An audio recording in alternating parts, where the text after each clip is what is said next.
twitch.tv/ACS voice. Do you want to post on the League of Legends thing, or can I? Yeah, go for it.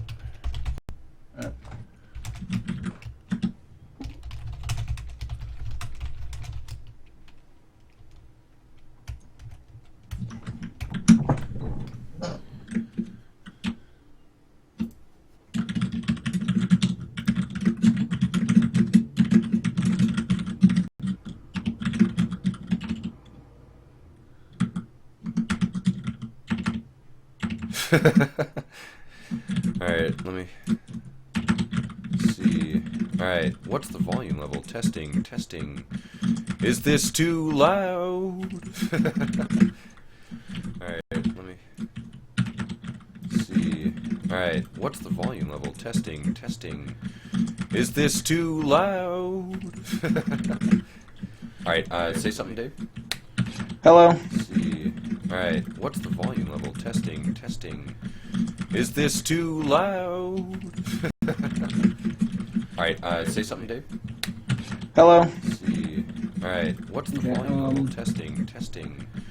Is this too loud? I'm going to also post on WSU League of Legends. Alright. That was a fun infinite loop of the stream picking up the previous sounds, and it would rebroadcast the previous sound through the stream so that it would then continuously play, which was amazing. Alright, but you do see the stream up, so that's cool. Yeah. Uh-oh. There's an image that has been linked. I might as well look. OSU, Oregon State League of Legends, with Freak and... Is that... Who's that? Afro? What? Afro? I can't do that. Anyway. Yeah, that's freaking Afro, but yeah, Tarek.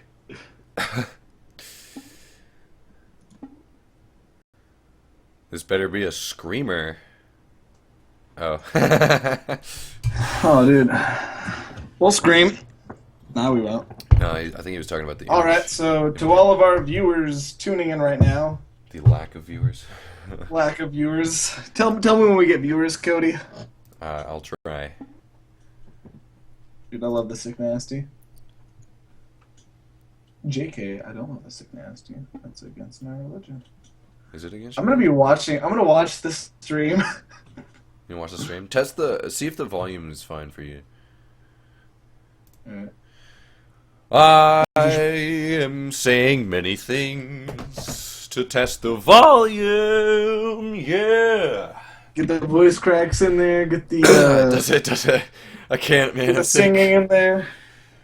I'm dreaming of a white Christmas, just like the ones I used to know, where the treetops glisten and children listen. Alrighty. To like the ones I used to know.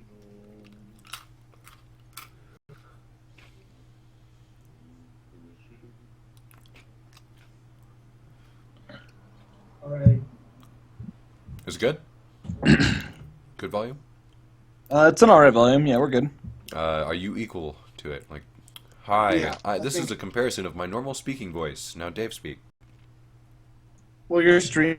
You should probably take away the 3-minute delay on your stream because we're gonna have a 3-minute delay already. It's it shouldn't be a 3-minute delay. It should be like 30 seconds. You know, we should take away the entire delay though. Should probably take away the Okay. Alright, we're gonna have a 3-minute delay already. Stats. No. Activity. No. Oh fuck! No. So I was listening. I was trying to have a conversation with you, but I forgot I muted Skype, and so I was listening to the stream. Awk. Taka. I don't even know. Let me see. Dashboard, channel, settings. Let's go to settings. I'm gonna do some research on these people. Let's see what WSU's up against. We got a Lee Sin main, classic. We got a We got mature content on here. Fat J, the Thresh King. We got a Fizz main in here. We got a Bane main, and we got a Bard player. Let me see here. On WSU's side, we got 4 trolls and some guy taking a shit. Alright. Damn. Alright, I'm just gonna Google how to change delay. Delay on Twitch. Reduced stream delay for all. How to reduce streaming delay on Twitch. Enable this. I'm sure all of our viewers right now are just so interested on how to set up a Twitch channel, how to get it running good. Give me 2 seconds, guys. Log. Ooh, we got Zifu. Broadcasters. We got Zifu. Calfan messaged me. Check Twitch chat. Simply go At to you Twitch. again. You go to your settings. Settings. Oh yeah, I was totally referring to you as the Thresh King. Videos. Calfan, best Thresh WSU. Also, I think one of the only Threshes WSU, but that does not change that he's the best. Stream delay beta. Alright. What? No, I'm sorry. Reduce stream delay. We encourage try viewers to see blah blah blah. Alright, we'll try that. Yeah. Alright, save changes. Bam. Profile changes have been made. AC's voice. Let's go to my dashboard. Oh, uh-oh. Something started. Alright, we're getting right into Champ Select. Oh, no. Champ Select. Dun, dun, dun. So, I have a lot of information on WSU. I don't think I should be giving it out right now in case we have any other people watching it, but this team that WSU has, they like to run a very certain type of team style, and I'm going to see if that gets through. What With is... Azir ban, interesting that they'd ban Azir. Is Azir... Do you think Azir is in a strong moment right now? I feel like he's sort of the Lee Sin of mid lane. You know what I mean? To a degree. I think Azir's... Alright, we had a problem. Uh-oh. There was a situation. There was a situation? Oh, no. Alright, who's not here? Calfan? Awk. Awkward moments. Alright, so let's talk about that Azir ban. The Azir ban, Azir's a good champion. I don't know if they did their research enough, because I feel Donald has a lot more champions that he usually is trying to play right now than just Azir. Maybe they don't like playing against Azir. I know a lot of teams, they like to ban out champions that they just don't want the threat of playing against. So if they know that we play Azir, they're going to want to ban out Azir because they don't like playing against Azir no matter what, even if we only had like a 10% chance of picking it.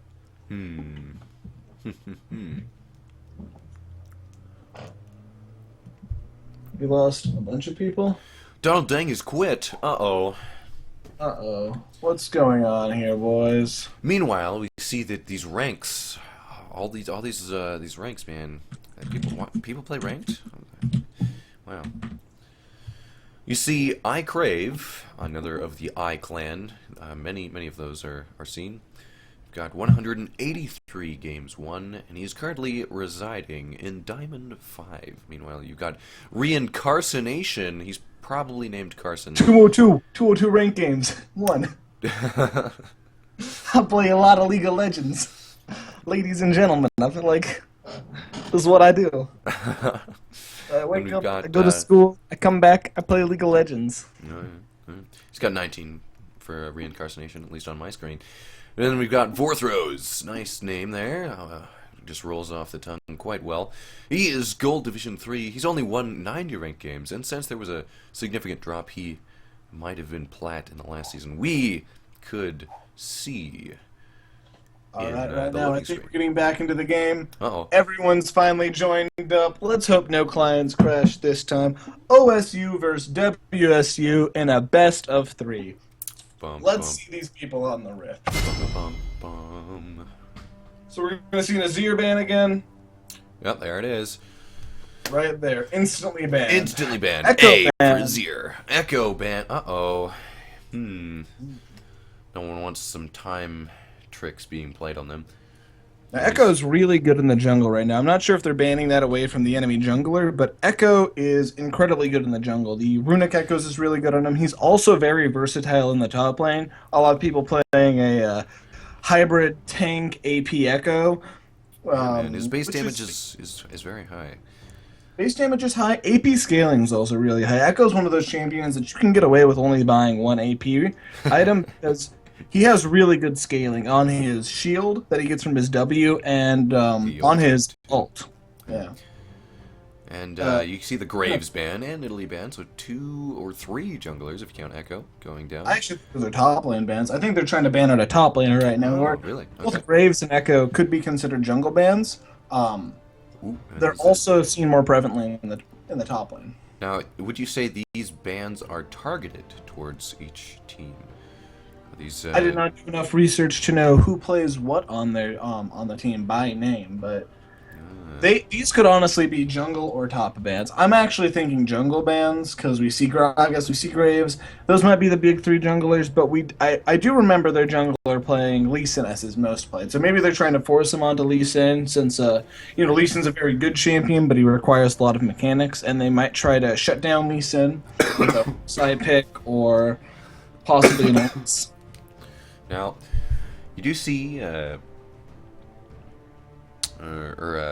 Sejuani being picked. Sejuani being picked? I don't see lately. Sejuani being picked now. You don't see Sejuani being picked lately. All right. I do not see Sejuani being picked. I do just see something flash, so you're going to actually have to tell me who's picking what, because I can't actually see. You can't actually see. Yeah. Huh. Maybe I'll be able to see it on your stream. Well, Lee Sin is picked, so Lee Sin's Lee picked. Sin All is right. picked for WSU. OSU has picked Nautilus. So no Sejuani. Nautilus has been seen in the top lane recently, so there's a possibility of a trade. Uh-oh, hovering the Casio. Interesting. Now I see a counter pick. If that is a Nautilus top lane, Trundle is a very good counter pick because when Nautilus tries to Spider-Man away with his hooks, he can put a pillar in between and prevent him from Spider-Manning away. It'll hit the pillar instead of hitting the wall. Indeed. I think the Lee Sin was to take that away from the jungle. I actually think that they banned out the jungler with 3 jungle bans and then picking away his Lee Sin. You also got the sheer amount of tankiness from Nautilus. Trundle's ultimate is great to sap that away. And you see an Alistar probably going to go in the support role down there. So that's an Elise and an Alistar. So that is a confirmed Nautilus top lane and an Elise in the jungle. Alright. Meanwhile, you see Lucian Braum, always a nice lane. You get the double tap for the stuns. Don't see any Ignite on WSU's team yet. If they are thinking of If choosing. Ignite's going to be ran, it's usually going to be ran by the mid laner. Sometimes you see supports take Ignite, but usually in a team game, you're going to need that exhaust just to stop the person who gets ahead on the enemy team. It really, it's amazing peel for your AD carry. For sure. I usually run exhaust on my supports. Meanwhile, we've got Black Faker. He is Faker, just black, confirmed. He's not hovering anything right now, but the role he's probably looking to go is mid lane. You see Corki, probably AD carry Corki. I have seen Corki mid. Was a thing. It might be Corki mid. Indeed, as you see Ezreal, both of those AD carries, those marksmen, could go to the mid lane. Probably going to be Corki though.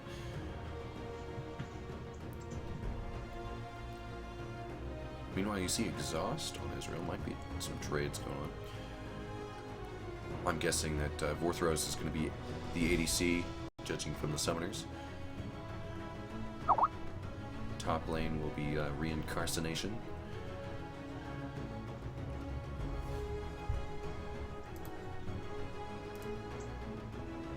All right, now that I can see the entirety of one team, I'm going to talk about the OSU's, what I think their team comes to end up doing.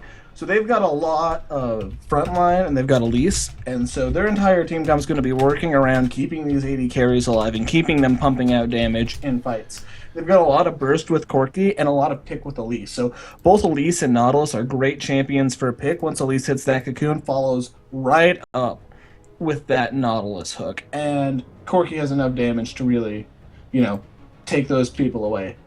If that is a Lux mid, I'm interested to see what WSU runs, because they've also got a pretty beefy front line. So it seems we're going to see a lot of a lot of more drawn out fights, a lot of messy engages if both of these teams want to just run at each other and fight. Yeah. And that is a Lux that I see locked in. So Lux is great for teams fights. She's really great for both of these team styles if they want to just run at each other, because of how much damage her shield will do for in fights. And now that it stacks with itself, that's even more damage shielded. Yeah, more support for that beefy front line of Braum and Trundle, and even Lee Sin, if you can account him. He's gonna build a little bit of health in there. He might get super head and build full AD like some other person on the LCS. Yeah, Dardoch. He's got to get 9 out of his team's 12 kills to go full AD on Lee Sin. But if he does, and he does go full AD on Lee Sin, I will be impressed.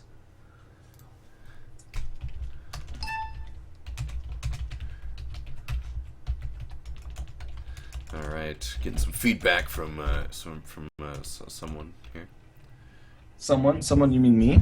I can move my mic away if that helps. No. Feedback, as in like actual talking. Well, I'm sorry. Someone's giving me advice. Feedback. All right, so we've got about 2.5 minutes until we enter the Rift right now. It is about a 20-second delay between us and the stream, so you will be more or less up to date with what we know. I did put the stream delay option on. It supposedly reduced the stream delay by 33%. Ooh, nice job, Cody. So we'll see how that works. Something I'd like to bring up right now is OSU, we don't see an exhaust coming from their team. We see 2 heals, and usually when you see Corki mid, they run exhaust, or you see heal sometimes, but exhaust is a lot more prevalent on Corkis, usually because people like to pick assassins into Corki. Yeah. And with no exhaust, they're going to have a really hard time. They already have some solid peel, but having that exhaust is really important when you're up against a Lucian, because Lucian wants to dive in there in every fight. Lucian is really in the mix, and he's a really easy AD carry to exhaust.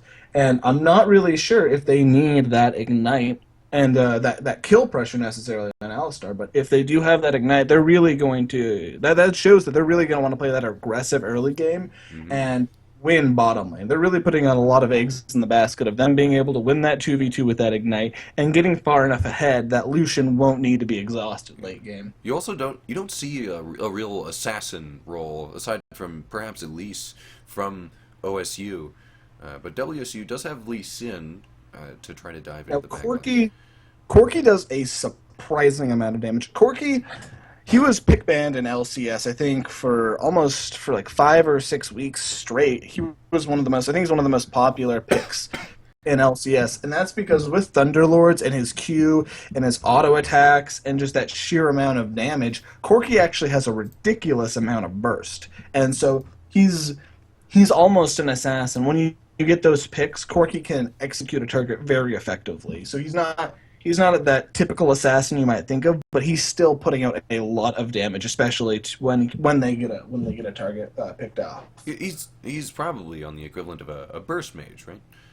Yeah, he's about a burst mage that also has incredibly strong auto attacks, an incredible disengage, a rumble ult, and a long range sniping tool. So Corki, there's a lot of reasons why we see Corki picked. Corki's a fantastic champion. Riot's done a really good job of making that champion relevant again.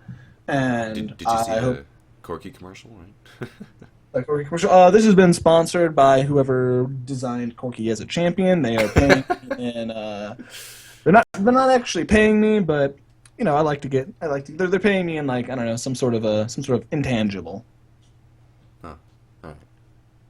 Does Corky do All right, any? now we see masteries coming out. We see Grasp of the Undying for both the top laners. Very standard masteries we're seeing. We're actually seeing Warrior's Bloodlust on Lucian instead of the Fervor of Battle for more sustain in the early game. And we're seeing the Fervor on Ezreal. Fervor on Ezreal, pretty standard. You need that you need that to keep up with other AD carries late game, damage-wise. Both supports are running Bond of Stone. So, pretty standard masteries we see come out. Lee Sin was running Strength of the Ages. Is that a pretty common mastery? Yeah. So you see, the reason why you see a lot of people running Strength of Ages on Lee Sin is because 300 health is really good. And in these games, you need to be tanky to a degree, because there's a lot of drawn out engages. Strength of Ages gives a really great sustain late game. Mm-hmm. And Lee Sin's one of those champions that he's really effective early game, but he needs his level 6 to really be useful, and that's where you see all the insect plays, and Strength of Ages helps out a lot. So we're seeing an invade go down right here, and I'm interested to see these collegiate teams pull off early game strategies, because in LCS we see a lot of lane swaps, we see a lot of double jungling, we see a lot of 4v0s coming out, and I'm interested to see these early game plays come out from these collegiate level teams, because they're aspiring to be almost professional level, and get those scholarships, man. Well, I wish there was more scholarships just given out by the school, but that's neither here nor there. Riot, please. I don't think that's Riot's area of expertise. They are simply the provider of the game. I think the schools will have to work together to perhaps give some scholarships for that, now that esports is becoming a larger thing. Alright, so we're going to see Elise starting top side and bot lane doing their grum. That leads into what I said earlier about bot lane really wants to get that level 2. They're really looking for an early game 2v2 fight at probably around when they get their level 2 spike and getting that cheese. They are really looking to get ahead in this bot lane. Pretty standard stuff for standard lane setups. Bot lane's going to come in a little bit late because they did start that double golems. We're going to see a small trade in here in the top lane, but nothing really serious. Nothing that Trundle and Nautilus can't heal up with. Well, they did nerf Nautilus a little bit. Oh, this might actually be a little bit more of an intense Nautilus fight. Trundle a little too far into the backs up in time. About an even trade. So both Trundle and Nautilus go pretty low there. Trundle has a lot more sustain early on, mostly because he has that passive 2 or 4% of every of health of the fallen minions, and so we're going to see Trundle healing that up more once potions run their course. You do see Nautilus able to trade a little bit easier though, because he's got that shield. So he's got that shield and that immobilization stun. If Trundle doesn't start with the auto attack in that trade, he usually is going to lose out, especially early game. Meanwhile, mid lane doing some trading as well. So far, might as well move the people around. Let's see who we got. We see a gank possibly coming off top lane. Trundle's going in. He has pillar. Lee Sin is level 3. And are we going to see First Blood going over to WSU? Possibly. There's the flash and the bite. First Blood to something horse of WSU. Great job. Now there's no flash top lane, and Nautilus is going to have to burn his teleport to get back into lane. Would you like to do play-by-play? Oh no, you can do play-by-play. Okay. So we see Elise right now, going. She's just finished her more or less full clear, and is still fairly healthy. So we're going to see her probably try to put down some pressure mid, maybe put some pressure bot. Junglers in the mid lane. You're gonna see a flash from And Lux. flash There comes goes out. the snare. It does hit Lee Sin. Not able to finish him off in the tower. Helps out. Corky gets a kill. That's a misplay by Lee Sin, just a tiny bit. Corky did not die there. when he Well definitely played by should have. Corky, actually. Corky was able to flash after. So if you flash right in between when the Lee Sin kick hits you, if you flash just perfectly, I'm not sure if they removed this, but you can actually negate the damage from that second cast of the Lee Sin Q. And Corky flashed away, so he was not in that range. I have actually Able never to- even heard of that. Meanwhile- Meanwhile, in the top lane, you're going to see Trundle getting dangerously low. I'm surprised Nautilus didn't try to keep auto-attacking him. Meanwhile, Nautilus able to just use that Grasp of the Undying. Does a good chunk to finish off the Trundle. Meanwhile, in the bot lane, you see Alistar going in. Braum able to hop out there. Even with that Elise gank, no one's going to fall in the bot lane for now. You're going to see the cool Flash was burnt on Lucian, though. Lucian did have to flash out of that, so that is an advantage to OSU.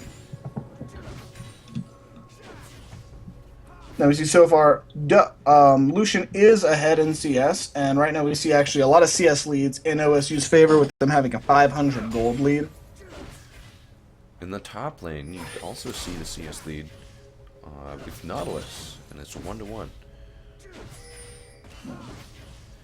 Now, with Nautilus against Trundle, we do see that Sunfire cape coming out for Nautilus, which is really huge when it comes to the type of fights you see in the top lane, because they're usually drawn-out fights to a degree. They usually last 5 to 6 seconds, so that Bambi Cinder is really going to be able to get at that damage. And Trundle was not able to finish his Spectre's Cowl, so much more gold on this, much more crucial gold, actually, right now, on this Nautilus, and he's able to finish his buy. Yeah, he got his Bambi Cinder.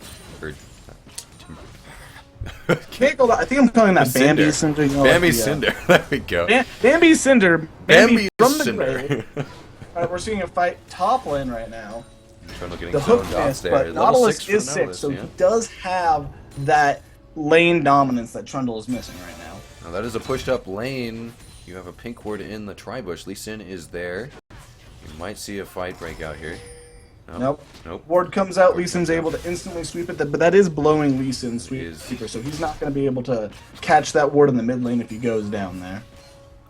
Meanwhile, the junglers are about the same spot. You see ward coverage, early pink wards out, which is always good to have out there.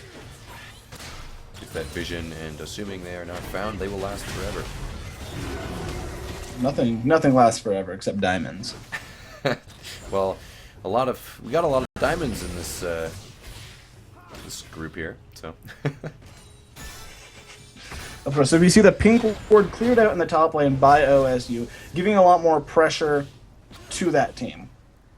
So right now, you know, because OSU's top lane's winning and they have vision control, Trundle's going to be forced to play a lot further back to the tower. And in these games, you see these collegiate students who might not be used to playing under this amount of pressure before. We're probably going to see a lot more safe decisions coming out from these teams, or we might see the complete opposite of ridiculously risky decisions. And I'm really interested to see, you know, what type of mid-game calls we see coming out from both of these teams, and what team is going to be that first team that takes the step towards trying to aggressively win this game. I feel like with the Lee Sin, they're definitely going to try for something a little bit more aggressive there, since you oftentimes see Lee Sin's doing activities like that, trying to get behind towers, insec a few 80 carries back into the bot lane. Meanwhile, Elise does not have the level of mobility that Lee Sin has. And meanwhile, in the bot lane, we do see a CS lead for WSU's team right here. And Lucian is one of those early mid-game AD carries where we see Ezreal, also an early mid-game AD carry, but I feel he has a lot more presence in the late game. So if this keeps going out and these teams keep drawing this game out in a very safe style, I'm interested to see which team really starts taking over in these later really volatile fights that we're going to see. Yeah, Ezreal definitely can do a lot more damage from a lot safer distance, that's for sure. Meanwhile, we see maybe a fight in the mid lane coming out. Lee Sin is there. Fight goes past the tower.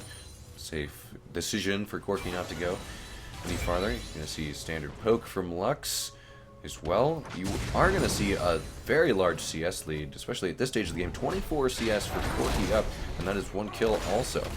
Meanwhile, you can see Trundle trying to trade with this Nautilus, and it's Almost Trundle's even. going- Nautilus ends up ulting. Grusty dying, going back and It's forth not between looking both good of for them. Nautilus. And now Looks like Trundle's it's good for winning. Nautilus. And Nautilus has to Nautilus flash get the away. flash. Meanwhile, Trundle Yeah, flashes as yeah, well. The but shield it's is up. back up. Trundle cannot go any farther. The minions and the tower are there to stop him from finishing off this Nautilus. Flash for flash right Meanwhile, there. Lee Sin, like I said, getting behind these towers, trying to get in that position to finish him off. Not able There's to do no anything. shield for Nautilus for another... I don't think Lee Sin can die. Oh, Does I there think it it's- is. He gets the shield off. The kick, Ult. it finishes it off, and he's going to easily get out of that Gonna get tower. away. Is he going to Back get there. away? Elise is coming, gonna get there though. in 5 I seconds. think he will be able to get away. Elise not able to make it in time. And Elise actually just Close. realizes that and goes for Gromp if you take a look at the minimap. A fast push down in this bottom lane. We're seeing the Culling come out to push that wave to tower, try to deny the Ezreal and the Alistar some CS and experience. We're seeing that CS lead increase to about 17 CS, and Lucian starting to gain a large amount of gold over Ezreal. And like you used to, or you did see a CS lead mostly for OSU in almost every lane except for bot lane. But now the majority of the CS is evened out except for the mid lane. But that is then countered by the advantage for WSU in the bot lane. So, I'm not sure. That's actually about 23 in the mid lane and only 13 in the bot lane. So we actually see the advantage going to OSU. Right now, we do see the gold is actually it's in WSU's actually favor. for WSU. It's kind of pointless to count that at this point. At this point, we're saying, well, they have They have you a know, tiny amount bit of- more from gold. one player. Yeah. At this point, the game could go any direction. 2 for 2, 0 towers, 0 dragons, and the CS is negligible at this point. And we see Meanwhile, a gank from coming Elise. off You see the repel going out already. The pillar tries to get in the way. Lee Sin is here for the counter gank, and Elise is falling fast. There goes the kick, the last part, and another. You get Dragon's Rage coming in, kicking Nautilus farther into the tower. Does not actually end up taking that. Trundle too low, sticks around too long, gets slain as well. Lux actually ended up roaming up and taking that kill. Meanwhile, in the bot lane, you see another fight erupting. You're going to see Braum going after this Ezreal. No one's going to be able to die here, or be slain here, I should say. And just some trade going back and forth is what it all ends up to be. Now, I gotta say, if Lux did not show up when she did, if Nautilus got one more auto attack off on Trundle, that would most likely have been a dead Trundle. It was a great It was a dead rotation Trundle. It was a dead Trundle. by Lux. Meanwhile, you Corki in see the mid lane. both Corki and Lux doing Looking tons to of pick up damage kill. to each other. The flash He's goes got- out, and Corki gets the kill. Meanwhile, you're going to see a bot lane. A fight is also erupting there. Alistar has popped ultimate. Ignite goes down on this Braum. Braum able to just back off. Meanwhile, Lucian wants more of it. He does not have any mana, though. Alistar's ultimate is now down. Looking to roam down. Elise is looking to make a play on their blue buff right now. They know 12 minutes is roughly about the time blue buff respawns, so they're trying to get some vision onto that in case they can take it. We see Lee Sin actually in the mid lane right now looking for Corki. He's not going to find Lux, him. yeah, The Lux is Scuffle's not there. going down in the top lane. This is going to be a wet noodle fight, more or less. Trundle's going to take damage. Trundle's going to give damage. Trundle seems Maybe like he's Trundle can winning actually here. catch kill Pillar right is here. already down. You're gonna see it ends up just being a trade. Trundle disengages. Meanwhile, Lee Sin wants to go in here. Lee Sin flash. Ends up flashing. Meanwhile, Elise getting lower, and the damage being blocked by Braum. That's gonna be 2 kills now as Alistar and Elise fall. That's gonna be advantage WSU. As I said before, it's really interesting to see what these teams do in the mid game. Right now, WSU has that advantage, and so it's going to be interesting to see if they stall this game out or they actually are able to group and start pushing their advantage into taking towers. Ezreal face checks a bush. That is a big mistake, and the flash comes out from Lucian to finish him off. That is something he definitely should not have done. Face checking a book as Ezreal. Now that's not necessarily the best decision, but maybe stress might be weighing on these players right now. As I said, it's their first time probably playing at a big stage like this, and so mistakes happen. Mistakes are definitely part of the human element. It's not something that is uncommon. Going back to that previous fight, though, Lee Sin was able to flash right behind Elise, forcing her to repel, and she had no way to get out of that. She had no flash, she had no way to escape. And Elise's early game, so she's incredibly squishy, and they were able to pick up that Elise kill, which is really showing, the jungle prowess. This is probably why WSU not only banned 3 junglers, but they picked away the number one jungler that OSU's jungler played, forcing him on one of his weaker picks like Elise. Now, We're really seeing a lot of that pay off for WSU right now. Now, you see Lee Sin is 3-1 with 3 assists, and he did not go Trailblazer. He actually went Sidestone. So this is it's less cost efficient for you to go Sightstone on Lee Sin.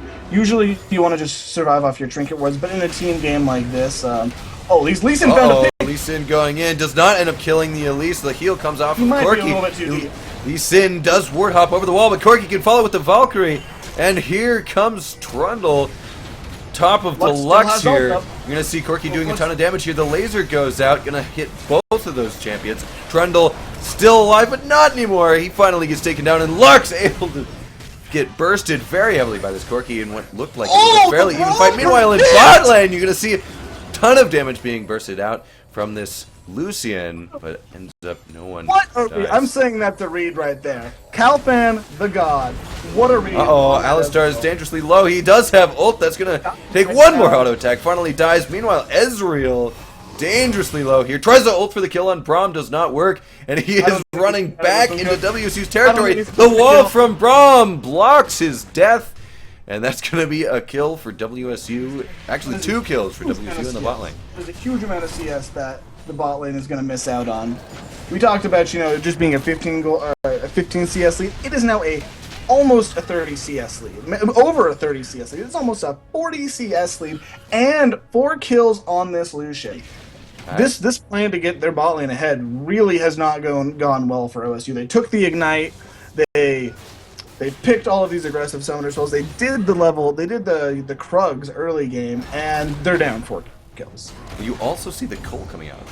So you got the Cole gold advantage. That's just a little bit greedy. That's just kind of saying, we know we're ahead, and we're just going to get as much gold out of this as we can. Meanwhile, Trundle's starting to lose these trades in the top lane, seems. You're gonna see Coming to my web. Meanwhile, Elise barely missing that cocoon there. This is the change in direction from the Braum. Saves him from being stunned. Corky, however, has 5 kills right now. A lot of OSU's damage and hopes on this game is probably on their Corky. Corky might be their star player, and I think a lot of these teams can really recognize, if they know how to play around this Corky and they know how to play around their star player, OSU could get back into this game so easily. They're actually ahead in gold by 200. They have 2 towers on WSU right now, both the top and the mid tower. And I'm interested to see. Corky's probably looking to pick up the package right now and go for a gank. We see him sitting in base right now, looking at what he can do. Nautilus doesn't have teleport. He walks bottom lane. Alright, we don't see Corky picking up the package right now, which shows that he's not looking to make a roam play. But Elise gets caught out here. You see the insect kick goes down. Elise has nowhere to go with this repel, and she ends up falling to the Lux laser. Donating it to the Lux. Now Lux bought that Dark Seal, and so far we haven't really seen any of the stacks pay off. And getting that kill is really important because I think it's 2 for a kill, 1 for an assist, and getting those 2 stacks on her is really important. However, if Corky kills her again, she's going to be down to 0, and that Dark Seal is really not going to be worth as much gold as it should be. Yeah, she's hoping probably to get a lot of assists off of being that utility backline, since you've got Trundle and Braum in the front line. Another wet noodle fight comes in the top lane. No one dies, no surprise. I remember the days, I think it was a year ago, back when, wet noodles were really big in the top lane. Meanwhile, you see the turret advantage, as you mentioned earlier, is 2 for OSU. Another fight? Another wet noodle fight? Another wet noodle fight in top. The noodles come out! And Corky comes in with the package. Trundle is getting lower. He's lower. He has to flash away. He is sapping a little bit more health from that Nautilus as he goes. And Lux comes in. Does not end up hitting the snare. And Trundle dies as he gets hooked. He hit the snare. He hit the snare, but Did if he hit Nautilus has his QRD cast, it's Oh, a snare, no. not a and it does not stop him from continuing that movement. So Lux hit her Q, however, it wasn't too enough late. to It stop was- Nautilus's Q.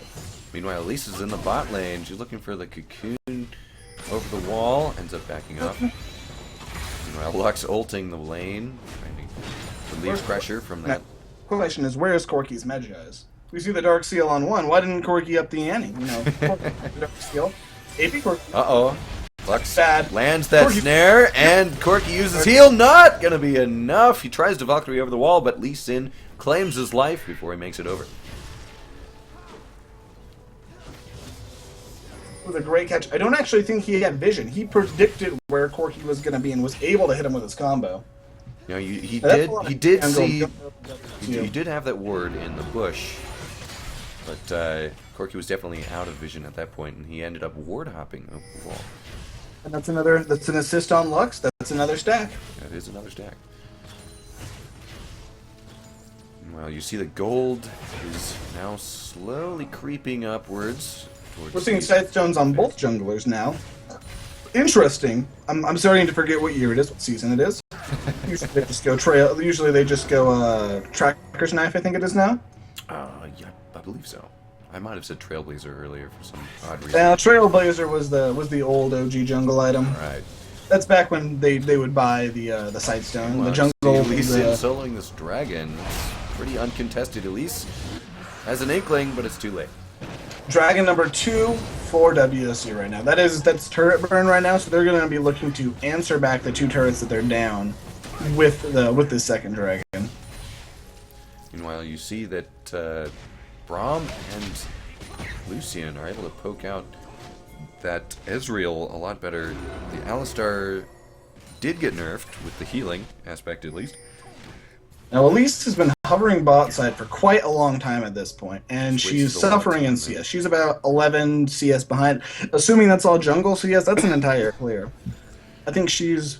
What level is she? She's level... She's one level behind, so Lee Sin does have his second ultimate. And if she can't get an advantage off of camping this bot side, it's really going to look scary for OSU once team fights break out and a Fed Lucian with a fully stacked call comes into the fray. And now some of her camps finally pop up. Starts clearing that red buff. Meanwhile, Pink Ward falls. Oh no. They know Lee Sin's right here. They know Lee Sin's right here. He's gonna go for the Q. Ezreal has no Ezreal mana. goes- The flash Ezreal has to come out. flashes The it. teleport from blue team. Nautilus comes in. Easily disengaged by red team. They simply walk away. Not able to really do anything with that teleport right there. He's got the ZZ Rot top lane, so they're probably gonna look to take out this tower actually right now, putting this amount of people bot lane. Meanwhile, you've got Corki continuously putting pressure on this mid lane.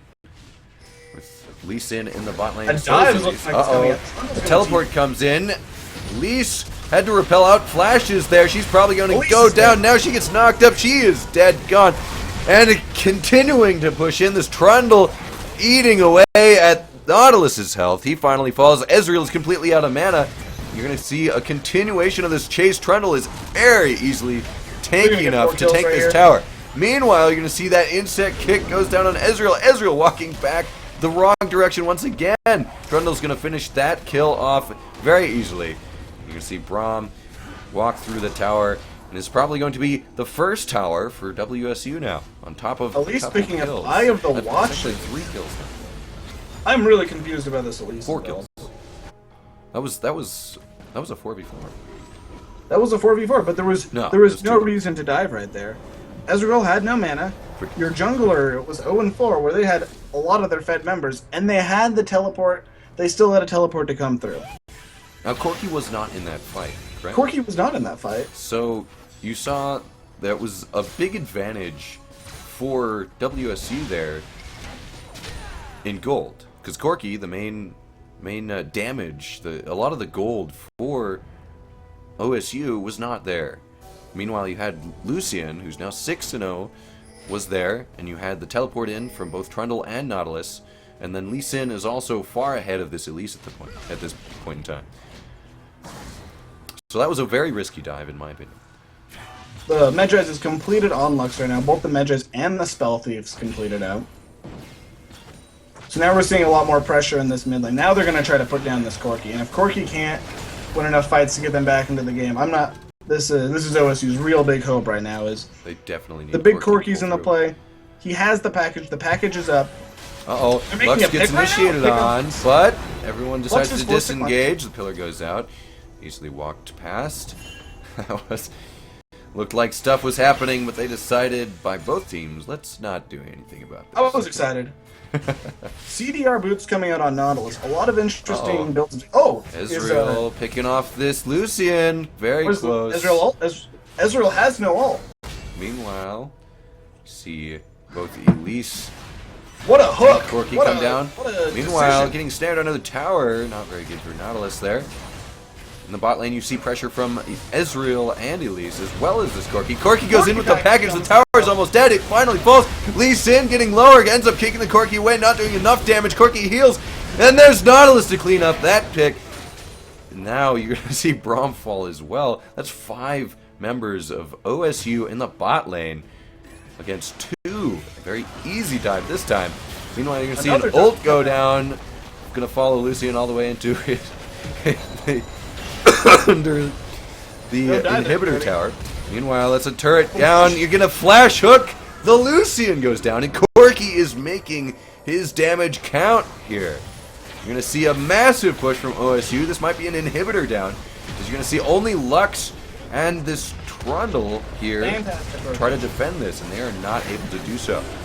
Beautiful rotations from OSU right there. They had 2 people mid lane. They realized there was 3 people at the tier 2 turret in bot lane, and they were able to just send everyone down there, cut them off, and use Corki's package to an incredibly effective game.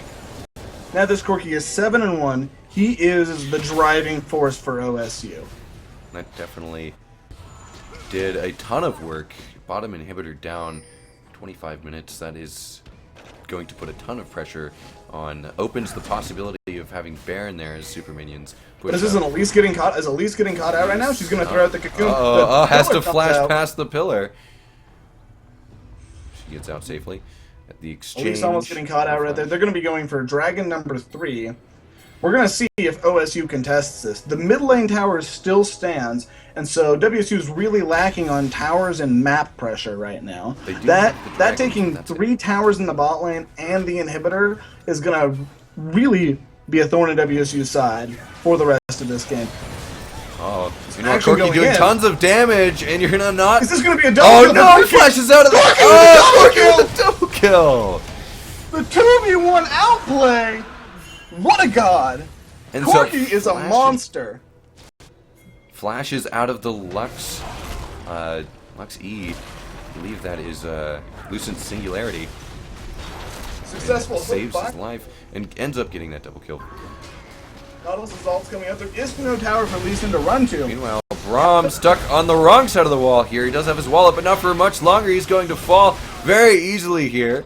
Meanwhile, Corki getting pushed on by this Lee Sin. Valkyrie does not succeed, does not go over anything.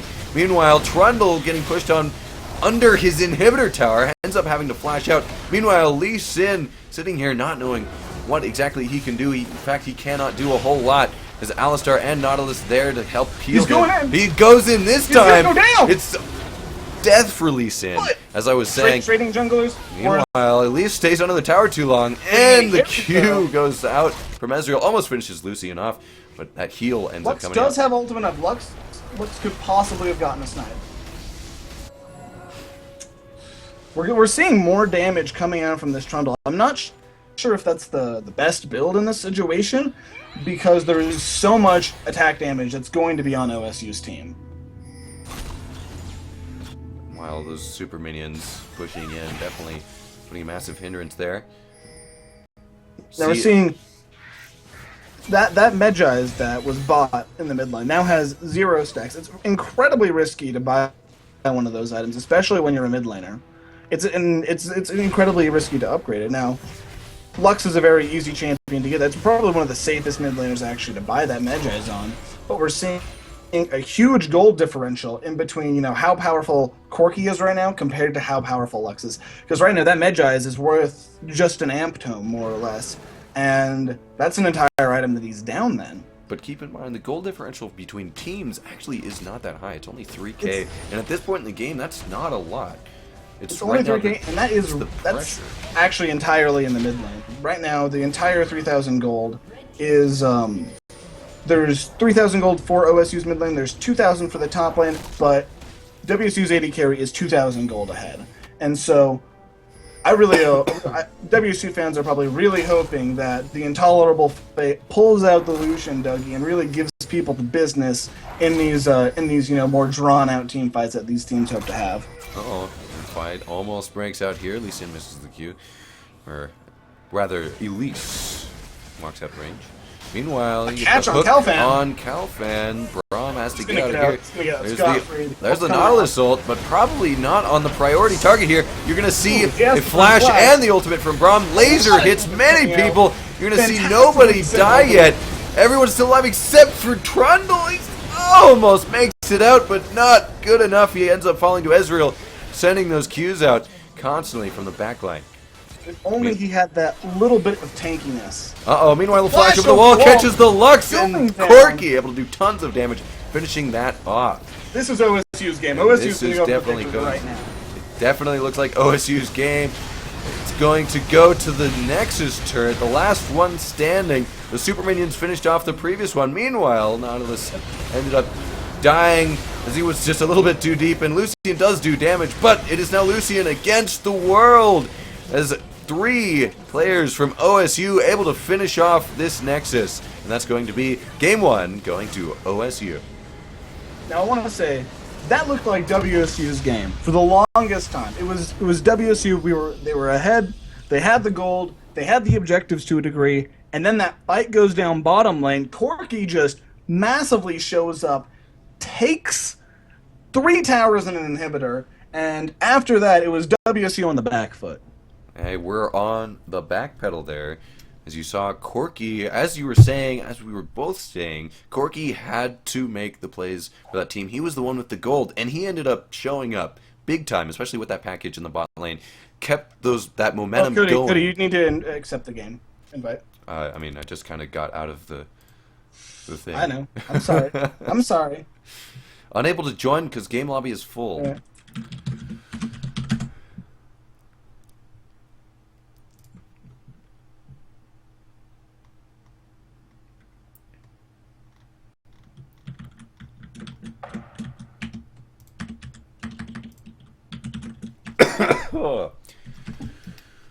Unfortunately, OBS is using my other mic, so I can't mute my coughing. It's okay. If you die on stream, I think we'll get more than 12 views. Yeah, death on stream. Oh my gosh, look at this. Too bad we don't have a webcam. I do have a webcam. So I'm not going to turn it on. I don't have a webcam. Probably for the best.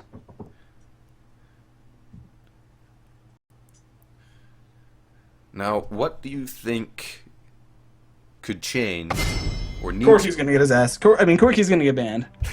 Corky is off the table. I guarantee there is a Corky ban right here. And Corky was definitely... An Echo ban. No, Echo ban once again. I could be wrong. They perhaps thought that Corky just getting big was a fluke, and they can deal with him. Azir banned again? Azir is once again banned. I don't know. Is that... I want to say that might be a target ban, but I don't know if Donald playing Azir. Donald plays Azir, but Donald's Azir isn't what he's known for, I think. He's more known for other champions, kind of more control mages. Graves is banned again. Are they going to ban the Gragas? Are they going to stay with the same bans? They're taking the Zed away. I know Donald plays a good LeBlanc. And the Corky ban. There is the Corky Not ban. want to You allow called Corky that to right there. steamroll again. Nidalee is still up. It was banned last game. Now, last I heard, Chutnitawa played Nidalee, so... Oh, there goes a Nautilus ban. Interesting. So, Nautilus and being there's the banned. Nidalee pick. There is no Nidalee ban. Yeah, it went through. It's picked. It's locked. It's blue teams. It's WSU's. That's great for Mazen. Mazen's Nidalee is. I've played against him on Nidalee. Nidalee is by far his best champion. Mazen's really good at a power farm kind of style of jungle, and leaving this Nidalee up is great for WSU. Meanwhile, you get Gragas, another ban-worthy pick. Now let's see if this jungler really performs on Gragas, because last game he had 3 target bans and a target pick against him. And honestly, he did not perform on Elise. That was not the reason why, their team did so well. So maybe Gragas is one of his champions that he's very proficient on, and we might be able to see more of an equal playing field between the junglers this game. Yes, I'd like to see a pretty good Gragas here. Be interesting to see. Meanwhile, we've got Black Faker playing the black guy. All right, little. All right, Cody. All right, now we do see Lucian taken away from an Intolerable Fate, and Intolerable Fate did a good job on Lucian. He had the best score on his team, and I'm interested to see. He's looking like he's gonna go for the Twitch right now. Tell me if I'm right and they lock in. But Twitch and Braum, very good. It's very easy to protect the Twitch when you play Twitch and Braum. And with a Nidalee, that extra attack speed buff is really going to help Twitch sweep these fights pretty hard. For sure. The big thing about Twitch, though, is he's not a mobile AD carry. He is not a mobile. He might not be mobile. And protection. And picking that into Gragas is a little risky, in my opinion. Now, where he might not be mobile, he does have an ult that gives him, I think, 200 range, which makes him, it makes him a lot easier to, be positioned. And they do have Braum, who is there to protect him. So when you see these mobile AD carries, you usually see teams picked around them to give them a lot of protection. But will Braum be enough for that? Or will there be 2 more picks to put in a good amount more appeal? Now, the dream when you have a Twitch is you've got Twitch, you've got Braum's pretty good, you've got Nidalee's pretty solid, and what we're going to see hopefully next is a Lulu and another Lulu. We're going to hope out for 2 Lulus. And this Twitch is just going to be unkillable. 2 Lulus? 2 Lulus. Two Lulus. Uh-oh, you're going to see 3 members of the team off of OSU wanting to get in Twitch's face, and you're going to see 2 very beefy picks on WSU as well. Twitch does not. I don't think Twitch wants to see an Alistar and a Maokai. The only thing to make that team more scary is if instead of having Lucian, they had Sivir. Uh-oh, and Poppy changes. That's still a good pick. Poppy is not a bad champion, in my opinion, at least. Everyone differs, I suppose. And apparently Something Horse thinks Poppy's worth playing as well. Poppy's really good, actually, into this pick. So Poppy's really good against Alistar, really good against Nautilus. I don't know if I think she stops Nautilus's dash. Really good against Lucian, because Lucian can dash into in that W. And Gragas also can't dash. So Poppy and Cho'Gath are actually really good peel picks I believe for this Twitch. I believe that Maokai actually goes untargetable, so I don't know if his is stopped.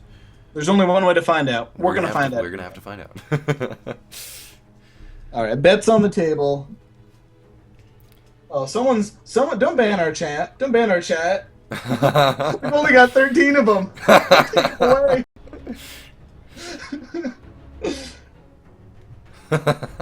Oh my God, Cody, who did you put in the mod? This is not what Demacia deserves. Dang it, Phantom, no.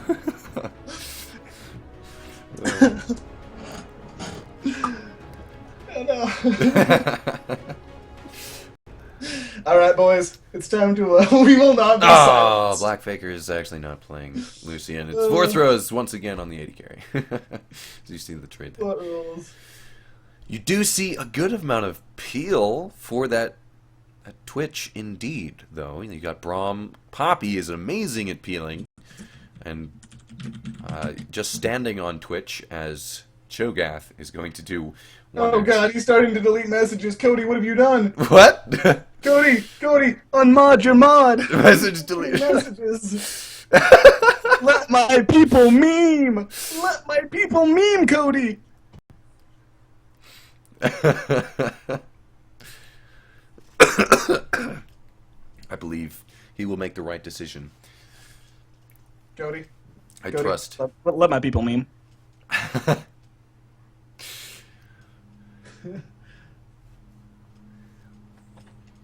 Meanwhile, we've got a 2-minute and 50-second delay to talk about all of the fancy things you think these teams can do.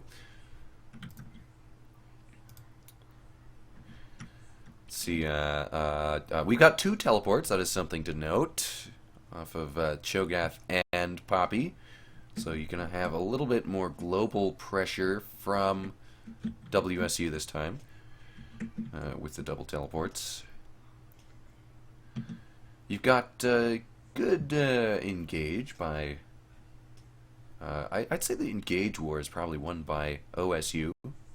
Definitely by OSU. Oh, right now WSU, they didn't pick a team that wanted to engage. They're picking a team that wants to keep this Twitch alive, Exactly. and they're picking one of these teams that's meant to fight hard engaged teams. So they keep Twitch alive and they win fights. Twitch, even though they have this incredibly beefy front line, as long as they can't get to Twitch, Twitch will be able to shred through them just because of the sheer amount of damage Twitch does, and it's all AoE damage. It's all his shots are going through people, and he's going to have that hurricane.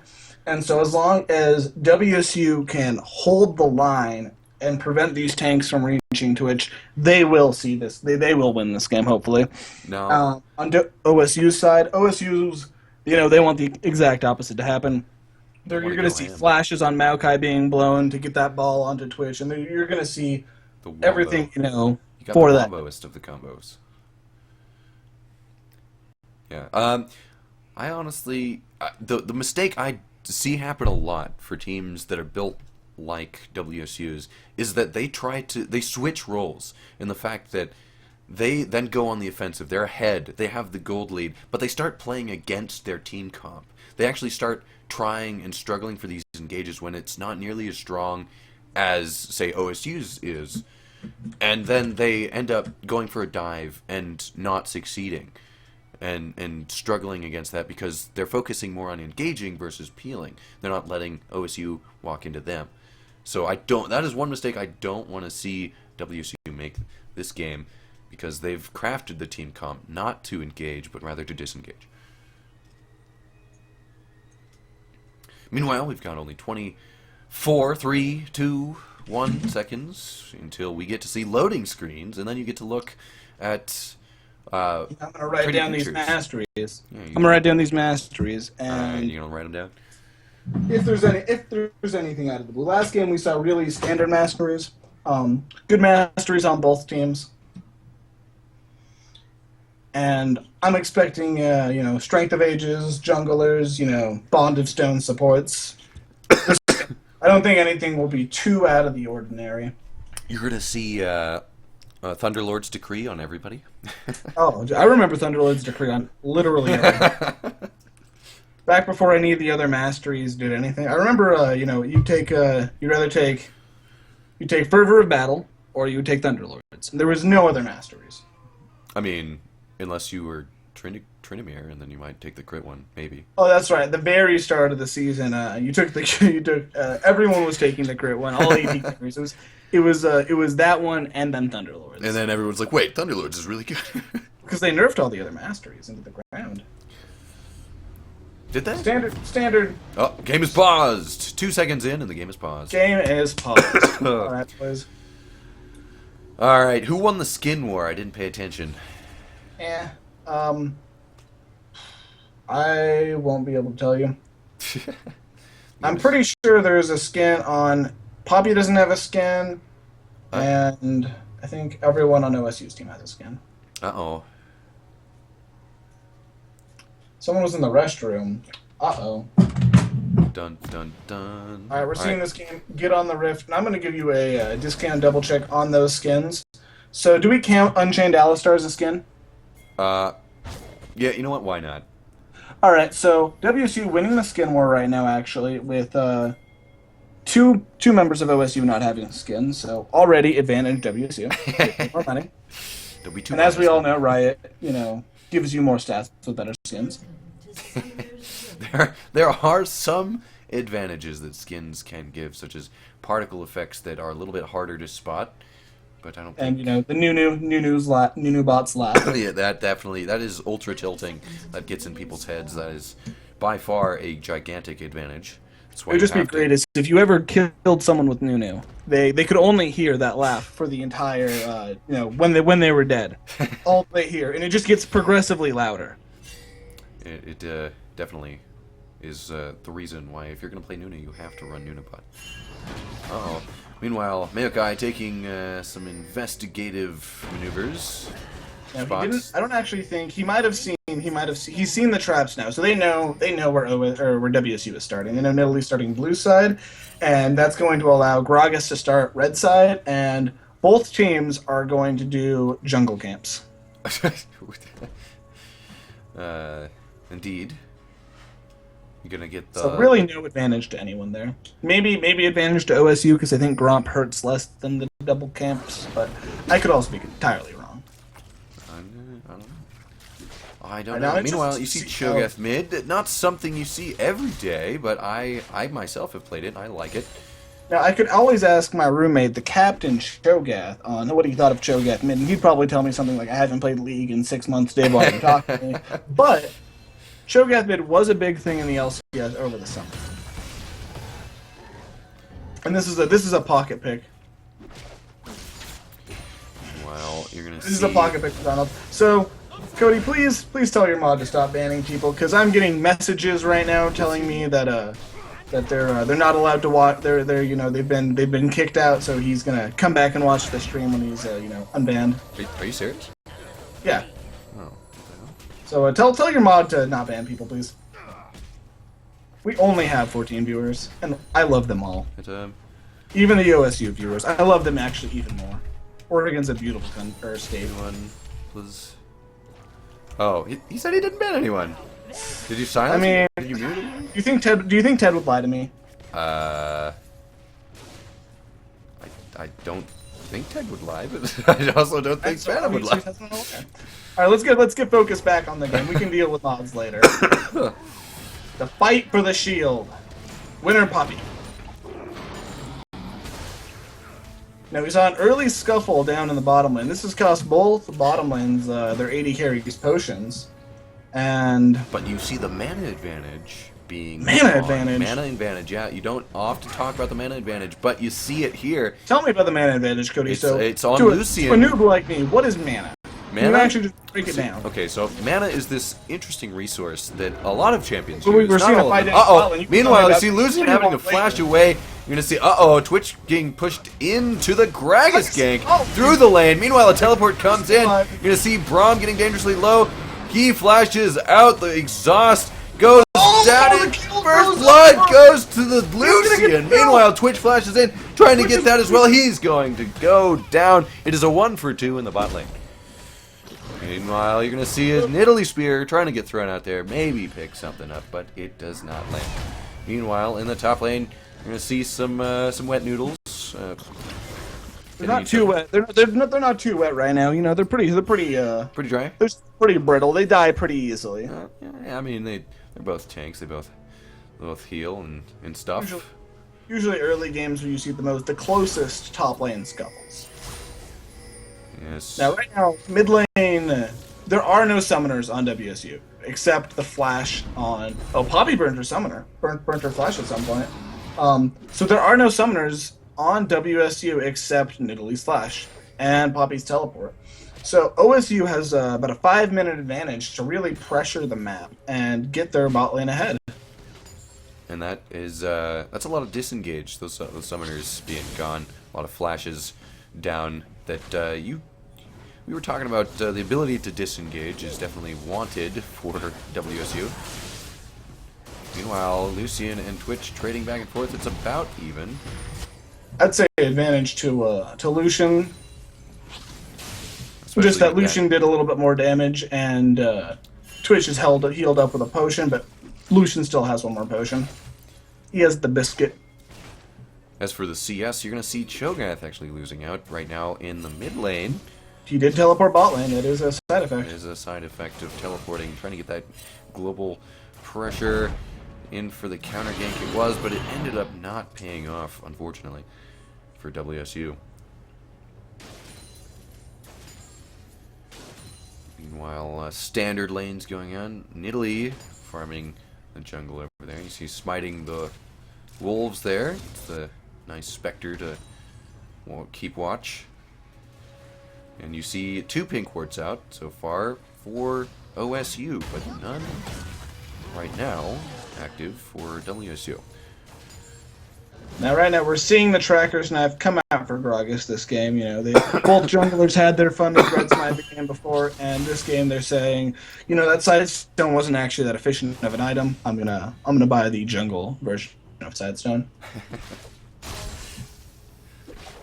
This is a lot of CS for Cho'Gath to get in the mid lane. Hopefully he doesn't miss too much. He is pulling off the tower. He does did get claim level 6. 3.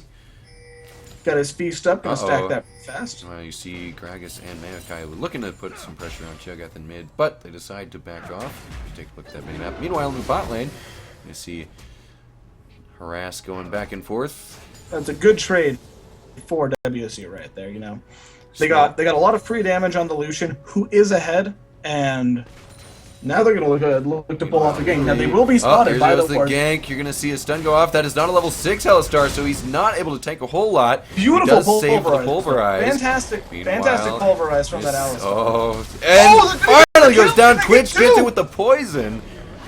Meanwhile, you're gonna see Gragas walk in. Twitch. Now that was a really well executed play. You're gonna see Donald getting some damage in there. Not enough to ult, or perhaps the ult was down. No, it is up. It was up. He did not have enough. With that Orianna shield, he was not able to do that, and because he didn't have flash, it was too risky for him to dive against an Orianna ult. Meanwhile, the fight is in the top lane. Oh, it does stop. Or something worse. Or no, wait, no, it doesn't. Mid lane, we see Gragas waiting in the wings. Gragas is waiting in the wings. They should know Cho'Gath doesn't have flash. They should go in right now. They know Gragas has on, Cho'Gath doesn't have flash. Gragas goes mid, but is unable to get the kill. Meanwhile, you're going to see the fight going down once again in the top lane. This time, Poppy's winning, but not uses the ult flashes. Meanwhile, in the bot lane, you're going to see Lucian almost dead. Only a few more auto attacks needed. Kalfan goes down to the Alistar, keeping him in that tower range far too long. Meanwhile, the stealth is only going to do the speed for him as the tower sees him, but Alistar does not have his combo backup. Incredibly unfortunate for WSU right there. The Alistar arrived just in the nick of time for that. Meanwhile, Poppy, it does not stop the dash, as you saw. I actually think it might knock him up when he arrives. But once you're arrived and you have this, you ended up just the seeing stun on them. Meanwhile, Nidalee comes in to make sure that the chase from Maokai goes no farther. That was heartbreaking to see in the bottom lane. Walking out with that little amount of health, that's hard to see as a player. Especially when you have the summoners up to secure the kill. It's like when the enemy laner gets away, you're playing something like Leona in the bot lane, they have a skin with sunglasses on, get away with 1 HP. Oh. You know, I never really care if they get away with 500 HP, but if they get away with 5 HP, that's when I really kick myself. Man, you're supposed to calculate that. Calculated? Maybe calculated on their part. Now we're seeing Nidalee playing that farm style jungler, even in farm with Gragas right now. That's probably not a good thing. Should be ahead of Gragas, I would imagine. Nidalee has ganked just as much as Gragas though right now, and she does have that Hunter's Potion for increased jungle sustain. Now we see a lot of aggressive wards on OSU right now, so they're tracking Nidalee right now, and they have a lot of wards in their jungle. This is going to be pretty good for OSU when they're making these decisions on where to pressure in the map. And right now we see no real we see very small advantage. We could count pennies and say OSU's 500 gold ahead. 500 gold lead, man. There it is. We saw how explosive last game was. Well, the fight in the top lane, no one is there to follow up, but the pings come out. Oriana was missing, so Poppy had to back off there, but Oriana's actually in the opposite direction. Meanwhile, you see Gragas going after this. Nidalee, the ult hits, the ball is on. Gragas going to speed him up. Meanwhile, in the top lane also, you're going to see a dive. But no, there's the ultimate kill. You're going to see Poppy get away just the camera barely. was like, we already know what's going down right here. Let us show you some action in the top lane. Meanwhile, the Nidalee did fall in the jungle there from the chase of Gragas and Oriana. So it's going to be a 1-for-1 there overall in the map. It was a calculated trade. Both teams were like, alright, so Maokai, you're going to die top lane. Oh, the teleport comes in, and Twitch is too low. He's he finally gets invisible! Right under the tower as Lucian closes range. Only one more auto attack. The Potion is taking. Finally, Poppy claims the kill. Meanwhile, you're going to see Cho'Gath coming in here. Flashes in, gets the silence on. No dashes available as Poppy's there. Finally, the dash. The headbutt over the wall. He headbutted Poppy over the wall and saved him. Meanwhile, in the mid lane, Cho'Gath is looking. Can he get the kill? He has the feast up. He just is not able to close enough distance, put any more damage. He's just baiting. He's baiting now. He's a smart cookie. He's a smart cookie. Oh, meanwhile, with those kills, you're gonna see Dragon get taken here. Dragon Great number plays 1 by WSU. Even though we don't see a huge gold lead, them trading those kills was wonderful. That was a great showing of rotations as a team. That was very unfortunate that Alistar ended up headbutting the Poppy over the wall, and then Gragas went over as well, trying to escape the death. It's happened. Oh, it was very unfortunate there. Now I'm interested to see this mid laner, Fat J. I'm interested to see if he can have as big of an impact that he had on Corki on Oriana. Because we saw amazing Corki plays, and I want to see this game break into that mid-game team fight, and I want to see some pretty crazy wombo combos and see if he's really able to pull it off. Here comes Gragas. He was there, did not see Gragas in the bush, and Twitch is dead almost instantly. That was extremely fast for Twitch dying. You're up against Lucian. You're up against a Gragas ultimate. Alistar. It's good to survive that long. Yeah, it's a good amount of burst from all of those champions. However, in the top lane, You see Red Buff doing a lot of work there. that's a 3-kill Poppy. That's a 3-kill Poppy ready to get really frisky with that Maokai. Knows he can win the fight. Wants to go for it. Might see another dive. You see pokes coming out just from that buckler throw. And all wards getting cleared all over. Standard play. You can see a lot of these aggressive jungle wards, as you mentioned earlier, still being put out, now being scanned away.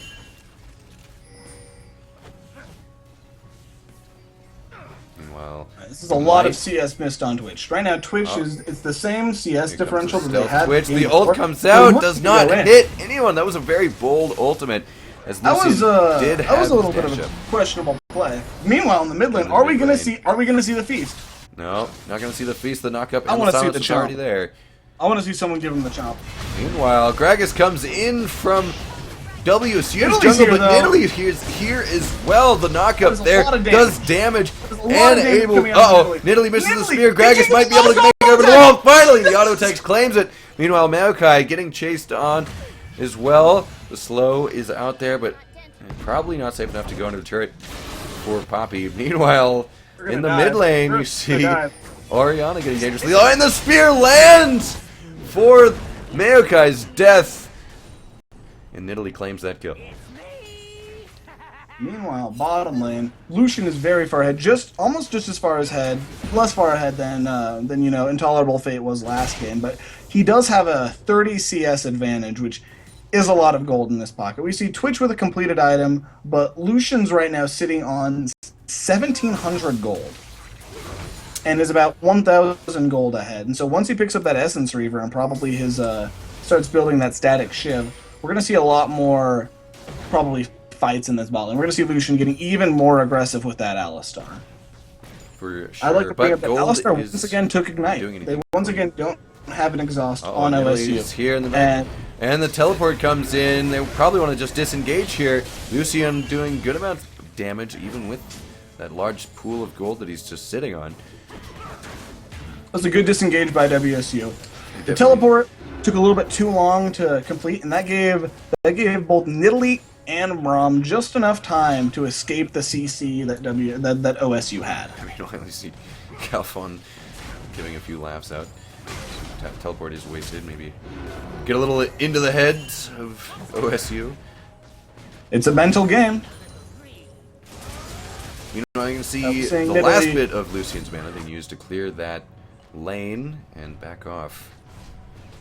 All right, now let's see if what WSU does right now. So we're gonna see their jungler back. So we're probably gonna see both teams back. We're seeing the tower kill in the top lane, which is giving WSU that 2,000 gold advantage.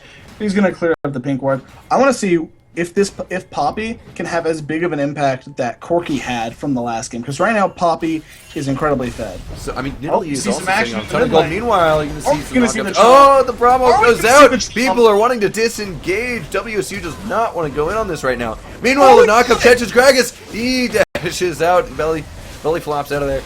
Meanwhile, you're going to see the spear land there, and the Flash Leap claims the kill on Alistar. Meanwhile, Nidalee's kind of in a dangerous place here, getting chased down by this Gragas. Lucian doing tons of damage, claims that kill as well. But you're going to see Gragas and Let's see what Lucian they in a can do. very dangerous position.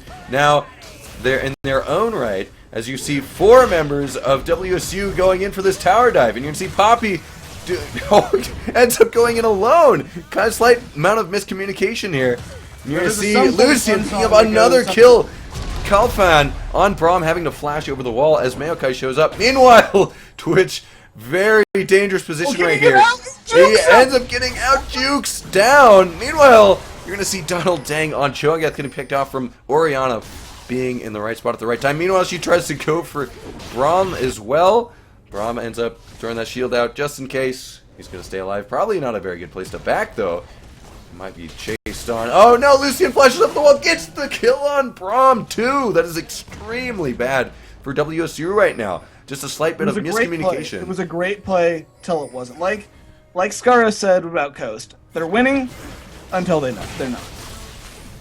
And it was a great catch by WSU, but people tend to overstay, and they see this. The lack of commitment. Uh-oh, Action. another fight going out. A teleport coming in. The Poppy gets the stun. Double Nom teleport. on the on the Mayo guy. Meanwhile, you're going to see 3 of WSU going Mayo after this guy? Alistar. Mayokai is already gone. Got nommed. Meanwhile, you can see Poppy Top lane. Poppy Astro. fighting the wrong fight here, chased the wrong direction. That is one thing that I've started to notice is this communication, the synergy with Poppy in the top lane is they're not on the same page as the rest of WSU. Now there is a language barrier. I do have confirmation they know. Their top laner, not Oh, a and tons of The damage from 100 to 0. Oriana.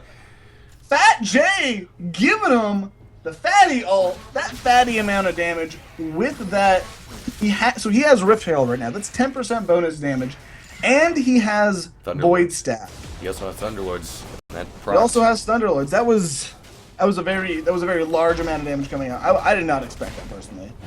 Usually Let's see you what don't it's gonna be. see Is this Oriana's gonna be hurting that Thunderlord? much. We have Cho'Gath coming down. Cho'Gath does have keys, and so they shouldn't be able to take it away from him.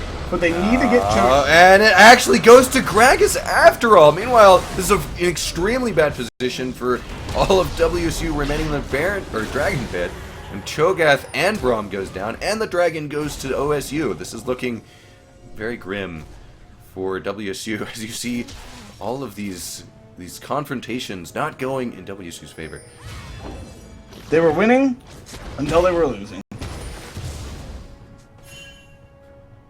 Meanwhile, we see Twitch trying to look for a pick right here. OSU's mid lane are honestly having a fantastic showing in this best of 3 series. For sure, 4-0 4-0 now. so far. Last game, 11-2 on Corki. Now it's not over yet for WSU. You know, as I said at the start of this game, Twitch their team comp is all around Twitch getting damage in these mid game team fights or mid and late game team fights. So WSU is only going to get stronger from here on out. Poppy's going to get tanky. Poppy got a Mob Valmortis early, really banking on that 3-0 that 303, a lot of kills, getting that pressure in lane. However, she's just going to get tankier and tankier as the game goes on. Nidalee going to also get tanky. She's also going to be able to buff up Twitch later in the game. And Cho'Gath's going to, once again, get tanky. And we're going to get all of these beef tanks sitting in front of Twitch, making sure that all of this dive is not going to be able to get to Twitch. And as long as Twitch has Mercurial and Flash up, Orianna should not be able to kill him. And you also see that you have a lot of magic damage. I think 4 of the 5 characters are magic damage for OSU. That's right. So if Lucian goes down, a lot of that magic resist that you see everyone on WSU stacking is going to come in real handy. But you can't always just, predict that, you can't always put all the eggs in the basket that their AD carry's not going to exist in a fight. Lucian, he does do damage. We talk a lot about these people being beef-line initiators, but he can peel just as well. Uh-oh. Is he going for the assassination? Oh, he goes for it. There he goes. Is this a flash knock? And you're going to see the Nom going out. Meanwhile, you're going to see another massive initiation here. Prom ult and everything else goes out. Twitch getting knocked away by this Alistar. He sacrifices himself to try to get Twitch out of the fight. Meanwhile, he is still alive. And he's still there. The pin on Lucian lames him. And this fight goes right into WSU's hands. Twitch is still alive. Lucian is dead, and now Maokai falls as well, and this could be a gigantic swing of momentum for WSU. They could choose to Baron right now, or they could go for the second tier major. It looks like they're going to Baron. This is going to be Baron. So right now, that's exactly what I was talking about with WSU having that Twitch being able to sit in the back line, and they took Orianna out at the start. Orianna was in a terrible position at the start of that fight. WSU got that easy kill, and then no one was able to pressure Twitch for the rest of the fight. No one was going to be able to get to them. And right now, Cho'Gath has Feast up. They should not risk this in a Smite War. Cho'Gath needs to feast it. Oh, he did feast it, and the pin goes down. Gragas goes over the wall, ends up dying for it. And Baron is very secure on blue team now. No way to steal that away anymore. So that is a gigantic swing. You actually see the gold lead pop back into WSU's favor, in fact. And the towers are 2-3, Dragons 1-1. So WSU is definitely still in this game if they operate in the way they should, the way their team fight is set up. They have a very good chance of winning this game still. Now, I'm really excited to see what WSU does with this, because WSU is they've had good rotations as a team. As long as they're rotating around, it seems, Nidalee and their mid laner, they're getting a lot of stuff done. And now that they have Twitch and Nidalee and Baron buff, Dragon's not up for another 2 minutes. They've got to take some towers. They've got to even up this tower differential right now and increase that gold lead they have. Now, I'm not sure if Orianna's going to be caught out again, but if she is, that's what WSU really needs to be looking at right now. They've shown that they win the fight when they don't have any Orianna to dish out the damage, and they need to be able to protect that Twitch.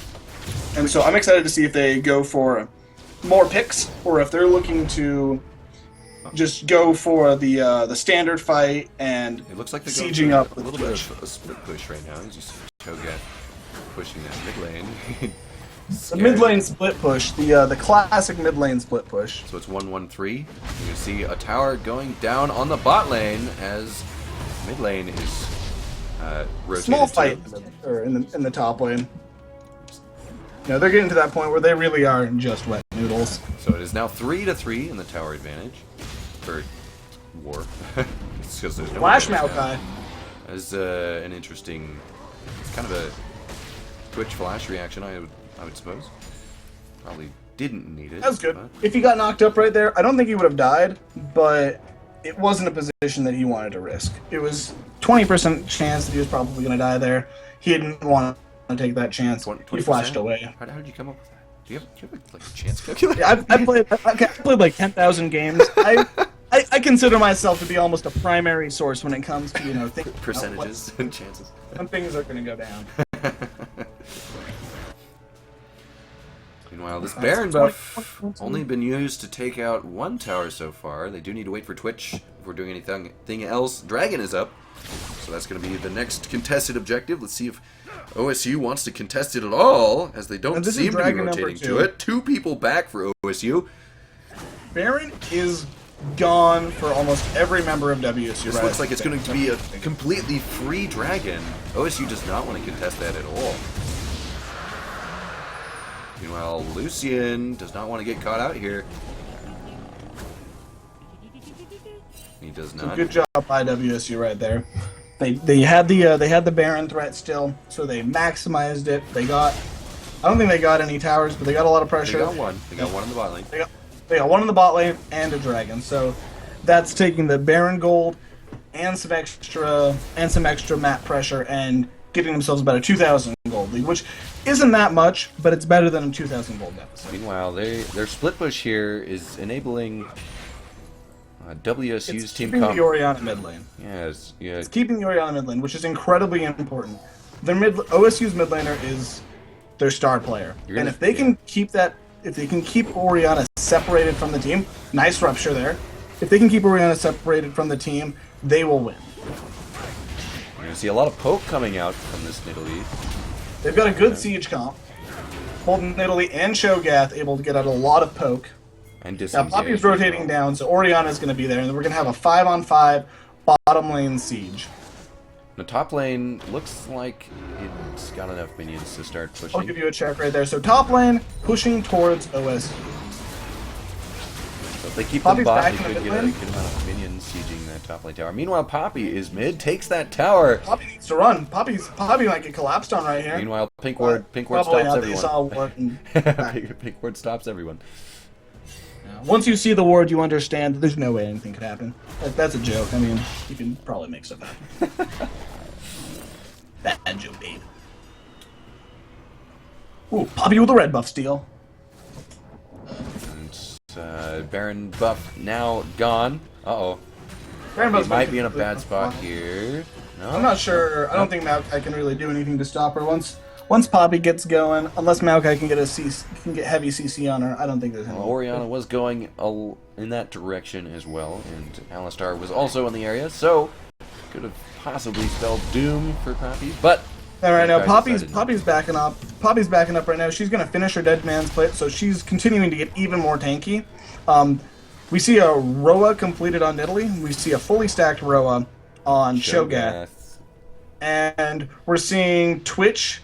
He got his Hex Drinker, and now I'm thinking he's probably going to get a Last Whisper. And he's got that Hurricane, so he's got a lot of damage right now. He's probably got more damage than Lucian for team fights. Considering the AoE capability of Twitch, I would have to agree with you. Lucian, in single target aspect, I think might win, but Possibly. this team fight is We can not speculate a all we one. want, but at the end of the day, only one of these teams can, have the AD carry that pumps out the damage. While if mid lane is engaged on right now, Orianna and Alistar and Maokai are away from this, so it's kind of a sketchy position. Don't go for anything though. Lots of defensive wards on the map from red team, or OSU. Now, I think what WSU is trying to do right now is they know that they're playing around Baron. They're playing around when they can force that next team fight because their Twitch is so big right now. However, if Gragas gets a pick right here, Gragas did not successfully knock anyone towards that was them. close. It was close. Now, WSU probably does not want to start the fight. They want to disengage from the fight. They want to force the fight. Exactly. And so when you force a fight, you're forcing them to fight you. And if you force them to fight you, that's what WSU is all about. That's what WSU's team is all about, is disengaging for that Twitch and letting Twitch rack up all the damage that they can. So right now, OSU's making that push down the mid lane, and they're going to try to get that mid lane tower, because they got them cut off. Don't want to fight in a corridor here, especially Don't against want to that fight team. They're going to try to take. Uh-oh, the teleport coming in from the top lane. Flank is coming Maokai off. didn't see it Cho'Gath to interrupt got- it. You see Cho'Gath here coming in, trying to do a little bit of damage, gets knocked away, disengaged. Meanwhile, you see Twitch in a safe spot here. You see Poppy alone against three of OSU, but she stays alive. Meanwhile, you see Lucian and Oriana in a bad spot. Oriana going to go down very easily here. Nidalee claiming that kill, but 3 members of OSU still alive. But definitely a 1 fight by WSU. That's 2. It's a 2 for 0 on WSU. 2 more kills on Nidalee. So Nidalee's going to complete that void staff that much faster. And that's And going to give they're them... going to try to pressure Baron right It's now. going to give them They're the going to try to opportunity to pressure Baron Baron. here. They're going for the Baron Rush. And this OSU knows about this. OSU saw them walk over wards. And so their Alistar, they're having their Alistar and their Maokai come right there. But Lucian can't do anything because Poppy's preventing him. There is a teleport up on Cho'Gath. You do have the smite from the Nidalee. No, There is no smite on OSU. smite on OSU. Gragas is not there. This is looking kind of dangerous. And the smite goes down. It is secured. No one tries for any suicidal steals. Cho'Gath teleporting in the Cho'Gath back. teleporting in. Meanwhile, you see Maokai getting caught out. He is definitely going to go down as you see him getting eaten. I don't know how good Enchanted Wood tastes, though. And Dragon's up in 25 seconds, which would be WSU's 3rd Dragon. So they have the option to take that or push or start pressuring towers. And so right now we see Poppy's going to get Sterix Gauge, and that's even more damage for Poppy, but more importantly, Sterix Gauge is an incredibly good tank item. Because when she gets bursted by that Oriana, she's going to have a whole nother chunk of shield. Gragas getting Catch is caught out going out here. of Gragas. Gragas could be in trouble right now. This is not a good position for Gragas, but they also don't want to waste too much time chasing this kill. That Gragas- Nidalee alone pursues the Gragas. Meanwhile, the rest of WSU goes for the 2nd tier bot turret. They're going to try to push to that inhibitor. OSU pushing the mid lane right now. Meanwhile, you're going to see trying to- the back for Dang on the Cho'Gath, trying to stop this Lucian from pushing the middle inhibitor turret. Lucian stopped. They saw the back come out from Cho'Gath, and so Lucian's gonna go farm up WSU's jungle and try to get as much gold as he possibly can that game. Meanwhile, you see another dragon, his 3rd dragon now for WSU. And 2 Baron buffs so far. And the tower, the 2nd tier bot tower for OSU goes down in that push as well. So, WSU definitely on the winning side of this trade. And WSU, they've got a 6k gold lead right now. They've got Baron, which is going to be gone in probably about 45 seconds to a minute. Now, it's got about a minute and a half left on Baron. And they've got almost all the outer towers done. So now it gets to the risky point where they need to start sieging up at the base. And sieging up at the base is incredibly difficult because Twitch only gets that bonus auto attack range when he's in his ultimate. He's going to have to be very careful about how he's getting damage on towers so Oriana can't put that ball on him. Yeah, that's definitely not the scenario that they want to push into. They don't want to push into all of OSU under that tower because therefore OSU is then forcing the fight for WSU to engage into them, and that's not what they want to do with their team comp. So they're gonna take top tower right now. Top tower is fairly weak compared to the other towers. Meanwhile, Poke comes out from Nidalee from around the wall. Or across the wall. Oriana's slowed. Uh-oh. Oh, Oriana taking a spear. And the turret finally falls. Ooh, no knock up that time. Spear is dodged. That was a scary spear. That's not the spear you want to see coming towards your face. Meanwhile, Oriana does a good amount of damage even against the very girthy Cho'Gath. He is AP Cho'Gath, so not a whole lot of resist there. He's got that ultimate, though. He's got ultimate and Roa, so he looks tanky. He might not have the resistances to back it up, but when you see that giant Cho'Gath and that massive health bar, you're like, I don't want to try to tango with that business. Definitely hesitate. There's a mental hesitation there when you see a giant health bar. You're like, that guy's tanky. I don't really want to focus him, right? Meanwhile, you still see a lot of ward coverage from both teams, actually. You see a ton of aggressive wards for that top lane push to guard the flank for when that 2nd tier top turret fell. You see just a lot of generic defensive wards for OSU. Alright, now WSU, this is the point where there are no more outer turrets. They have to make that play where they're probably going to do another split push and try to pressure down these turrets. But Maokai, he's almost done with that ZZ Rot portal. Once he gets that ZZ Rot portal, he's going to be able to put that down and create a lot more. It's going to be much more difficult for WSU to start split pushing against that. Now, do you think a ZZ Rot portal off of WSU would be a good idea? ZZ Rot Portal is a fantastic item right now. It's a lot of stats, it's health regen, and it's map pressure. It's basically everything you want in an item, honestly, as a top laner besides health. But he doesn't have any of the components, so I could see it possibly as a last item for him. It'd probably be the last item he builds. But he doesn't need to build it. Because Poppy, Poppy can also, I could see a lot of other options like Randuin's or, another sort of like armor item, maybe a Sunfire. Sunfire's not that good late game, but I honestly don't know what Zifu's Something Horse is gonna build. Meanwhile, big thing that both teams don't want is for somebody to get caught here. And these I don't think anyone ever wants someone to get caught. Unless the death timers are a little too long team here. Is like, all right. They're playing very safe though. You notice that? Cody, you need to get caught right here. You need to die. Game's too easy. Yeah. The ZZ Raw portal is completed, but that is close enough that WSU can just take it down fairly easy once they get to the turret. I see a lot of poke going out here. The poke alone from ZZ Raw WSU portal might win them the siege. ZZ Raw portal losing some health, but it does regenerate health pretty fast. You see OSU being a little bit hesitant to go in. They're not trying to force anything. They know they're behind on Same gold. with WSU. And so is WSU. Also doesn't want to force anything. No one wants to force anything. They're just poking right now. And WSU is winning this poke war. Now that ball is a lot of pressure. So that ball is going to stop them from the ball's gone. But that ball would stop them from getting almost anywhere close to the tower. It'd force them into a very small bottleneck position.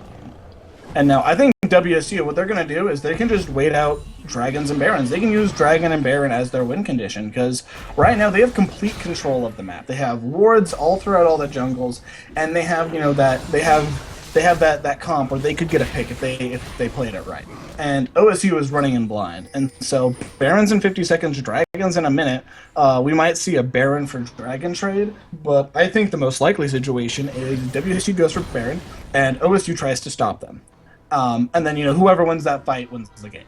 But if OSU is a little bit late and they're able to do Baron before they get there, OSU has to back off, and they're going to concede both a Baron and a Dragon to WSU, which starts that 5th Dragon threat.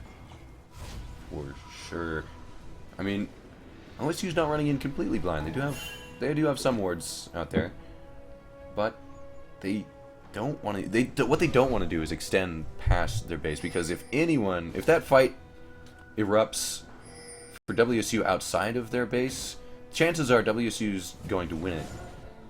Twitch is huge right now. Twitch has Infinity Edge, he's got Last Whisper, he's got Hurricane, he's got all of these items, got support, he's a great tank shredder right now, and he's just going to do so much damage. And OSU just don't have the tools to get to Twitch right now.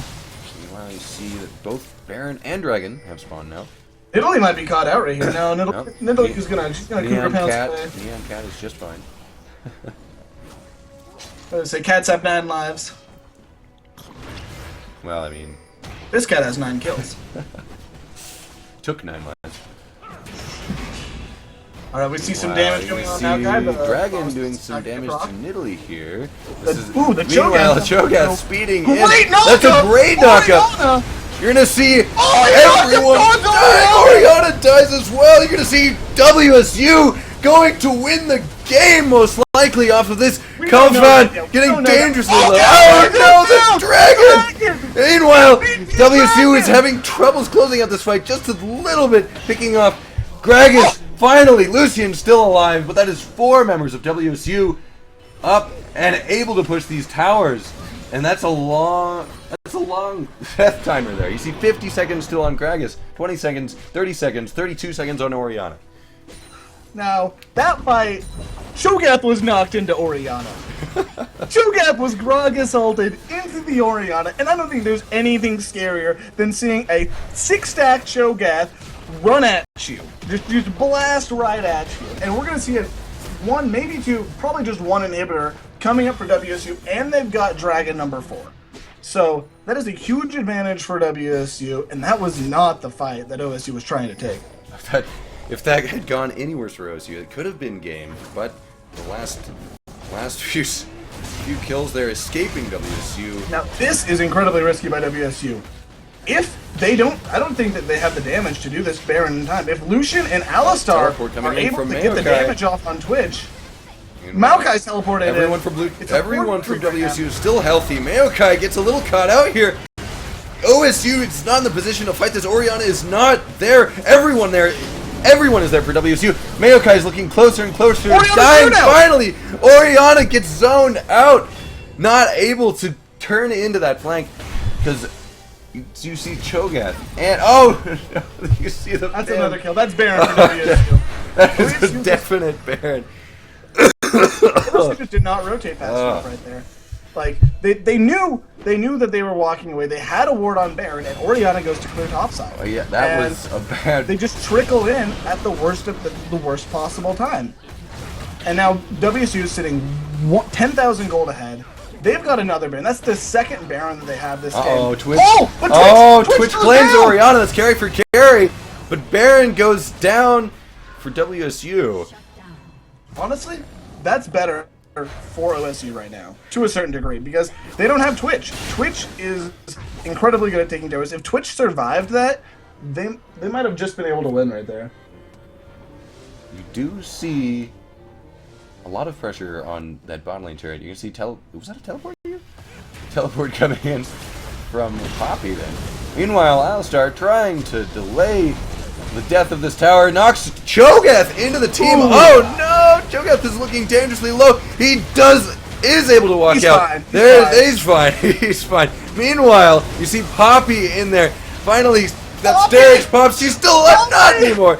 Meanwhile, you can see Poppy fall alongside the Cho'Gath. Cho'Gath did end up dying. In Italy, trying to get Cho'Gath did end up dying there. You see this death timer. I didn't see that. Yeah, Okay, I so was- Bobby, pull up the replays. We don't have Yeah, replays. Bobby, All right. Bobby. Oh my gosh, I'm losing steam here. Don't worry about it, man. We got one more game after this. One more game. Going strong. All right, so I mean, they got the tower. They opened up the base right there, and OSU was able to play that back pretty well. They were able to return 2 kills for one, I think. I might be wrong, but then no one. I don't think actually anyone died on OSU right there, and so OSU is able to stall this game out a little bit more. And right now their base is open, so they're in a similar position that WSU was in this last game, and if they can't, find a decisive team fight and push an advantage, they're probably going to have to, they're going to concede a game. I mean, it is a best 2 out of 3. So, assuming WSU wins this game, we'll see a third one, and that will decide the victor overall. And so right now, for all of our viewers, they're probably not too versed in what Cascadia Cup is. So Cascadia Cup is the entire Pacific Northwest. There is 6 teams participating. There is WSU, OSU, another Oregon State, I think Oregon State. No, the OSU is Oregon State. There's UW, Simon Fraser, and UBC, and then the other Oregon school. So we have 6 schools right now, and the top 4 out of these 6 schools are going to UW over the summer in May to play in a LAN. And each team is going to play 2 best of 3s, I think, against the other schools over this next month, this next month or so. And then the people at the top 4, they go to UW to play in the LAN, and the people in the bottom 2 can cheer on people in the top 4. This is the first year for Cascadia Cup, so The first anniversary? they're going to be expanding in teams as the tournament goes on. We're hoping to get 10 teams next year, but so far, this is the first round of the best of 3. So it's WSU against OSU this week. Next week it is WSU, I think, against UBC. So fingers crossed. And let's get back into the Biased caster here. Hey, fingers crossed. UBC is the best school for collegiate esports since last year. Good So I'm team. just saying that, like, fingers crossed we do well.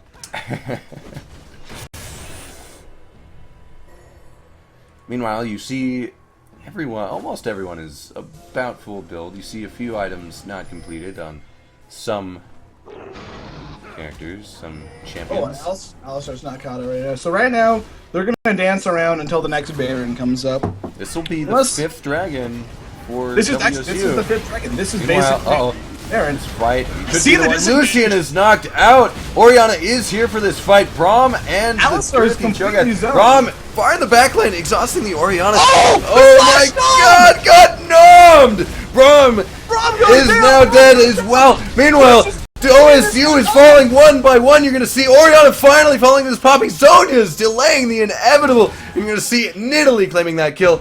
Alistar is the only one left alive. Twitch ends up finding him, and that is going to be a complete ace, assuming this Alistar dies, but the ultimate is now triggering. Fifth dragon. Never mind, not an ace. Alistar is still alive to defend against all members except for Braum. As the game, never mind, now it's an ace. Alright, I've been corrected. And the fifth dragon goes in. This could be game right here very easily. Death timers going at the minimum 20 seconds. You see Poppy. Now, the entire game, I was saying, I want to see the Flash Nom. I want to see the Flash Nom. He does it. Possibly the last fight of the game, we see the Flash. Oh, it's not going to be the last fight. It does not look like it's going to be game.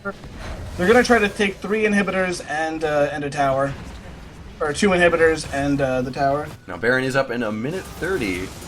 That is true. So, Baron buffed Super Minions coming in from 2 different lanes, possibly 3 different lanes. Twitch goes in for the assassination. Not going to be good enough. Heal is popped. Finds the Lucian. Make sure that burn does not kill him. Forced to burn the heal. Meanwhile, you got the ZZ Rod portal in the middle, trying to stall out push. And they open inhibitor. Meanwhile, everyone is up for OSU. Everyone up for both teams. Give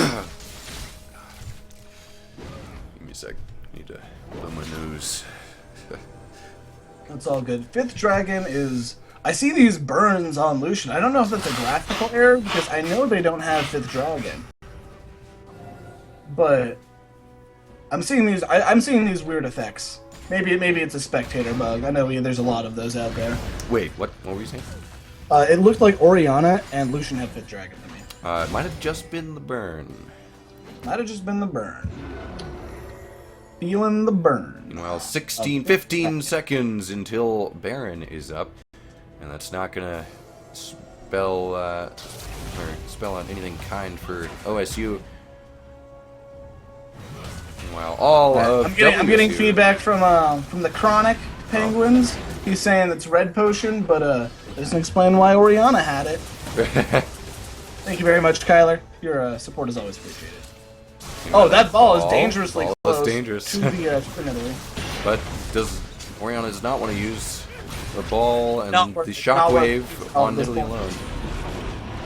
Fifth Dragon Right is now, still Fifth there. Dragon is Meanwhile, only Braum up. and Poppy. Fifth Dragon is almost gone. Fifth Dragon is almost gone. So WSU right now, they need to try to take an objective with it. They should probably go for prepping Baron that at this point. Or I feel they will go for Baron fairly soon. They just want to get this last inhibitor since it's completely open and the super minions are pushing towards this nexus. This is looking like it's going to be the last fight of the game. And finally, you're going to see knockups everywhere. You're going to see OSU falling one by one. Maokai and Alistar are dead. Zonya's delaying the inevitable once again. Oriana falls. The shockwave doesn't even finish, and that's going to be the game. WSU going to take it to a third one. That was great. That was great. So one thing though is, can you say Maokai for me? Maokai? So can you say mayonnaise for me? Mayonnaise. So can you say Maokai for me? Mayonnaise.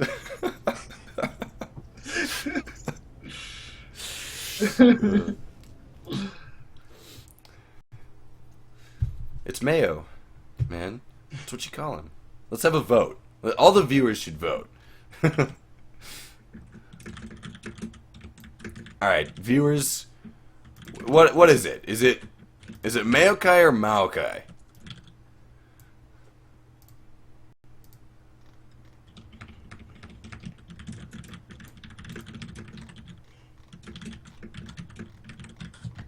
Oh yeah, that's helpful. Thanks, Phantom. Yeah, it's pronounced Maokai. It's Maokai. Miyoski.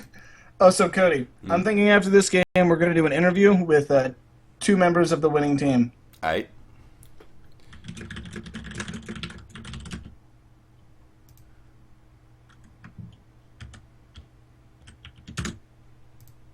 Oh, Ted said he timed out, didn't get banned. Oh.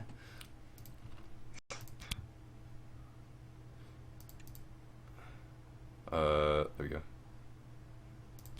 Alright, I need to go to the bathroom real fast. Perfect time is now.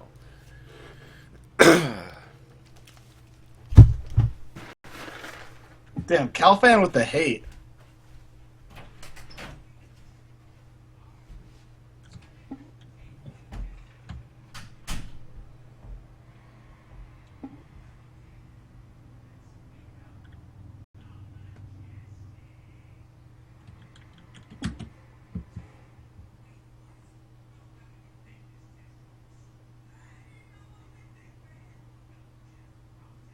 Alright, well now that Cody's gone, we're going to take over the stream. Let my people meme. Alright, so far 1-1. These teams seem pretty tied up. OSU, fantastic mid laner. WSU, really good team play that last fight. They were able to move as a unit. With all of their fights, they were acting as one solid unit. They were all fighting the same targets, focusing the same targets, and they were keeping Twitch alive.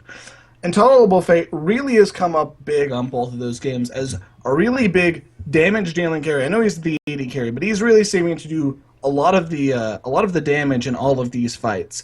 And it's seeming that WSU is building a lot of teams around them. So this game, let's see if, OSU, if they take exhaust this game possibly to shut him down a bit, or if they try to put even more pressure in the bot lane to keep him down. Yeah. I think we're going to see very similar bans. We're probably going to see some more jungle-focused bans, ending up with probably that Corki ban. So they probably don't want to give that away. And it seems right now that we're in a small delay because... So right now, half the teams, they're taking a bathroom break, they're eating some food, and so we're going to reconvene in about 1 to 2 minutes. Huh. It looks like Mayo Kai was the popular vote.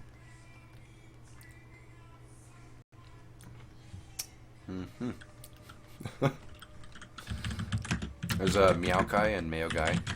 Or Mayo Now Kai. Nao Kai.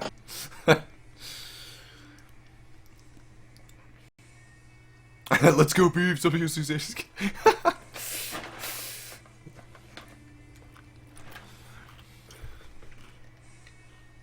Cody, you're wrong. Oh, damn.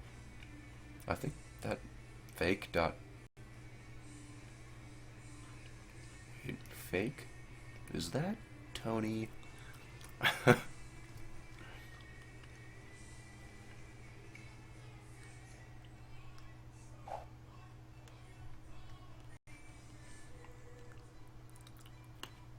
Alright, well, I could throw on some music while we wait. Let's close this, go to the library. Get this,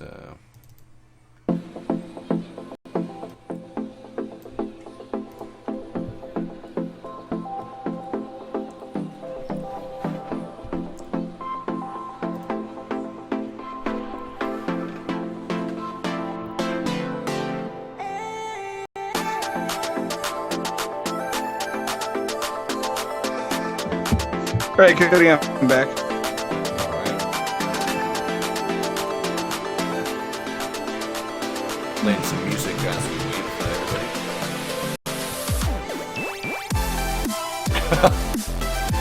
DJ Saul.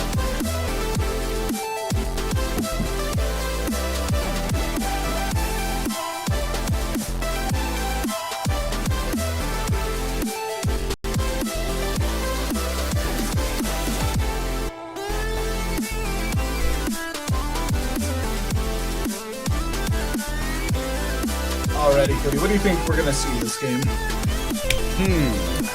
honestly don't know. If they Cody, leave the Nidalee pickup again, I feel like that's a big. What I think we're going to see this game. Probably another Predict the Ben comp. Probably another OSU mid-centric comp. And probably an Alistar Ballin for OSU. Alistar is always a good pickup. I'm predicting if they leave the Nidalee open, you might see. I think you'll see a lot of bad jungling on whose side.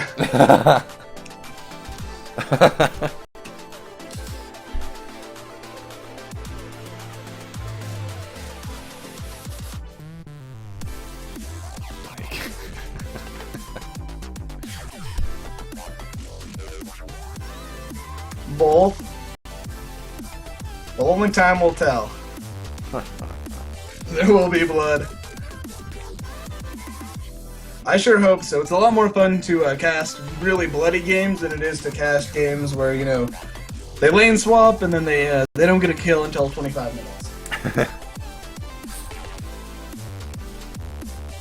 Alright, now all the players are in the lobby. We're just waiting for Donald Dang to move over to the team side. Ready when the teams you have are. given the ready. Hashtag rivalry. I respect OSU a lot. I think they're good players. It's a good team. They've given us 2 very good matches so far. And I hope they give us a 3rd one. Right now, Cody is MIA, but Oh, I think the stream can hear me. You can't. I muted one of my mics. You muted one of your mics. Well, not the you muted the important one. I did. All right, we're in game. No, we're in Champion Select. We're in Champion Select in game. We got stuff to talk about. All right, we've got Azir and Echo bans once again. Right off the Azir and bat. Echo. All right, I'm gonna make these bold predictions. Next band's gonna be Zed and Zed and Zed banned last game? I don't think Zed was banned last game. Zed was banned last game. It was Was the he? second ban last game. Yeah. Alright, we're gonna. It's gonna be Echo. It's gonna be. Oh, there's the Nidalee ban. They didn't leave it up. They don't want to steal with that again. Graves is once again banned. A very good pick. Very good ban.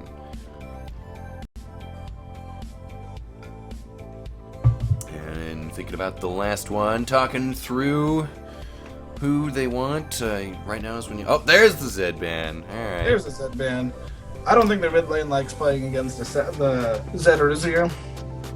And Corky So, ban. There's the bans. Meanwhile, you got Nautilus, probably again in the top lane.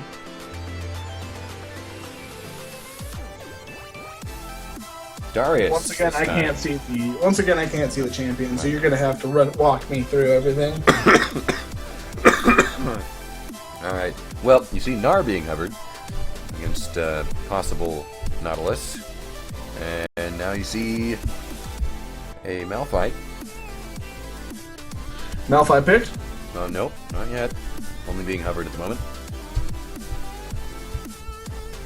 All right, with that Nidalee off the table, I'm interested to see which jungle.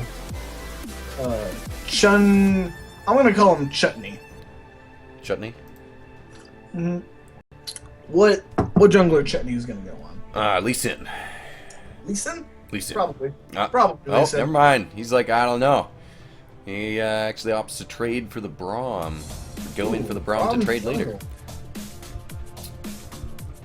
Or it's the Braum jungle. I mean, it could throw all of us off here. I've seen it. Never seen it win, but I've seen it.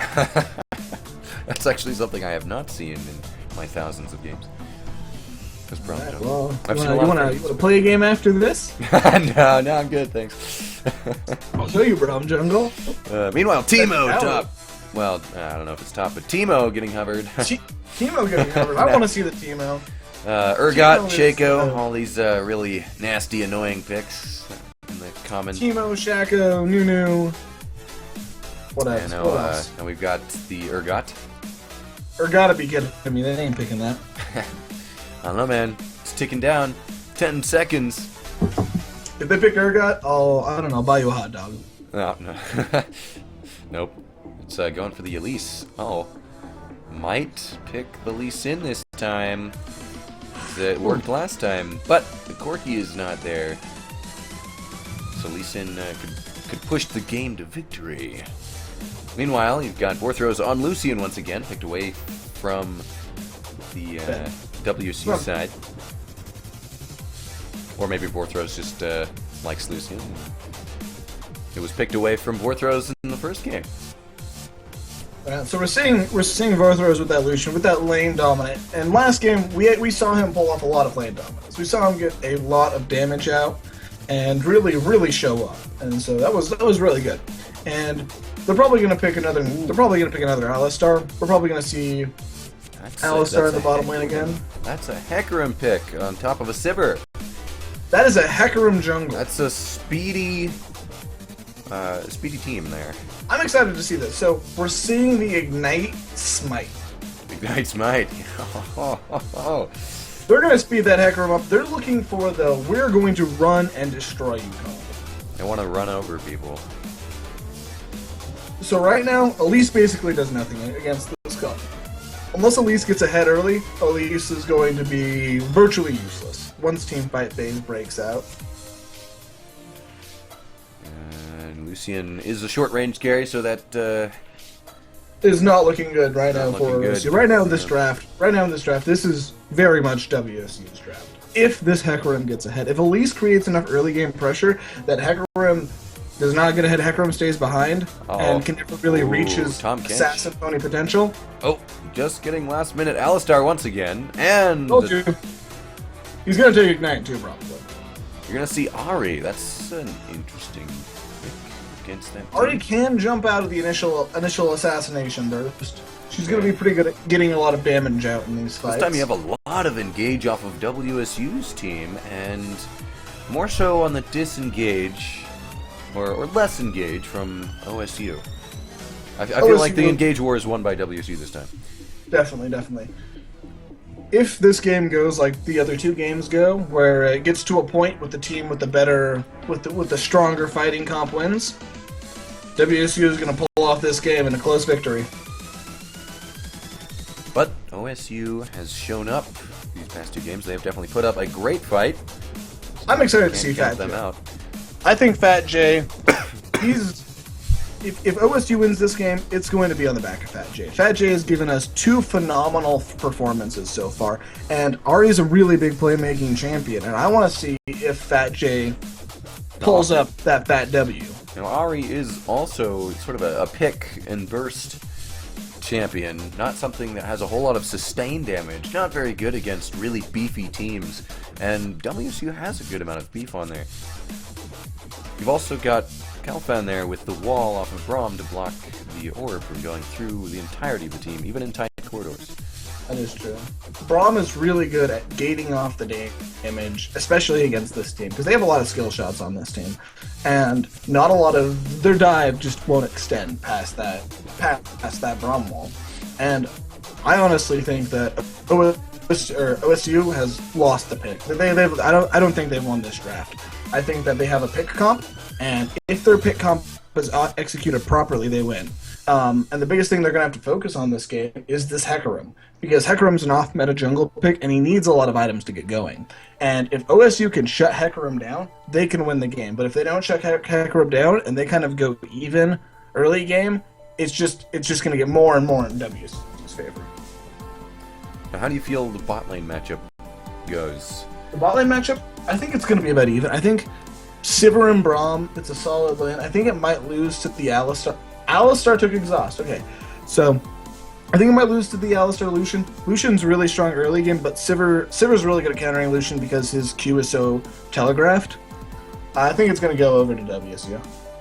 Alright, what about the mid lane? You do have the Lissandra. It's lots of lockdown for Ari. But Ari does also do a good amount of damage. So, depends on who gets what off first, right?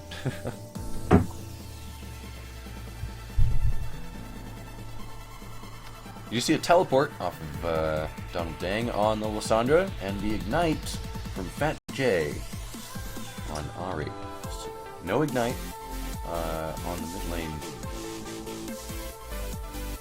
in WCG's team. However, you do get the Ignite from, instead of a Flash or a Ghost, from the Hecarim. So Ignites are present on both teams. So is Exhaust.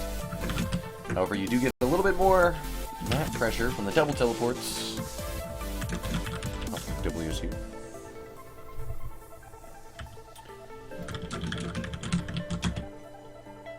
A real shame. Do you like that? Hashtag rivalry. Our scientists are still working on it. That would truly be the information era. If only we could quadcast this with OSU. Probably the entire game they'd just be saying hashtag rivalry, and then they just like repeat what one of us said. All right, while the loading screen goes through, let's see do if it's faster. let's do the prediction. Who thinks who will win? This is 1-1 so far. I think one of these games is going to play better than the other team and take away the victory. I think a team is going to win. I Definitely. think some Next. people are going to win the video game. All right, pretty standard masteries coming out from just about everyone.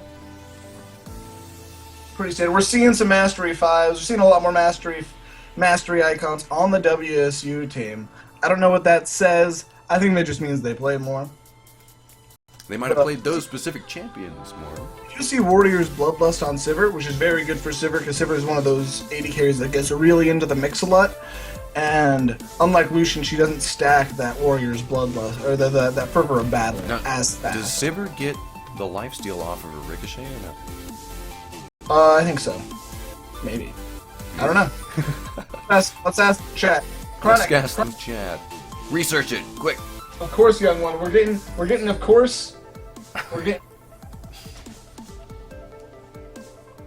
All right, we got 19 viewers. Congratulations. This is the peak. Woo! Only up from here.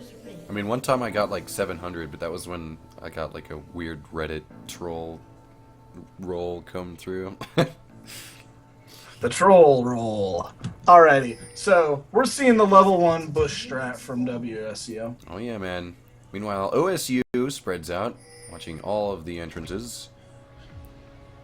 Don't want I don't think we're gonna see any action. any funny business here. Brahms level 1 is Funny good, business, but please. does not look like a level 1 fight is going to break out. Oh, if you wanted to do the play-by-play, you can. You want to switch off? I actually like what we got going on right now. Alright. We got some good chemistry. Let's keep it. Oh, right now we see Alistar stepping up. Alistar steps back. He's like, this is too real for me. Meanwhile, they're spotted out in the mid lane. People see Lysandra. People see Lysandra. Oh, it's just a ward. Just a ward. Gotta see Alright, where... Lysandra's been spot where out. people- Advantage OSU. They're going for the invade. They're going for the invade. Oh no, they're sitting in the maybe... bush. They see him. They see him. I tried to steal it. No. It did not end up taking that Krug there. It was a cheesy maneuver. Ended up not doing anything. As WSU would say, go, go, go, go, go, go, go. Meanwhile, in the top lane, you see two tanks fighting it out. Meanwhile, in the bot lane, you see skill shots being thrown. You know, standard game. Now, Hecarim started blue buff. He did not start bronze. That's... So, I am not a jungler of the Hecarim. neither am I. So I'm just going to assume he knows what he's doing. Yeah. Alright, everyone who wants to jungle Hecarim, you start blue buff. Seeing the you fast see push that out. Sivir, Level 2 first gain by bot lane.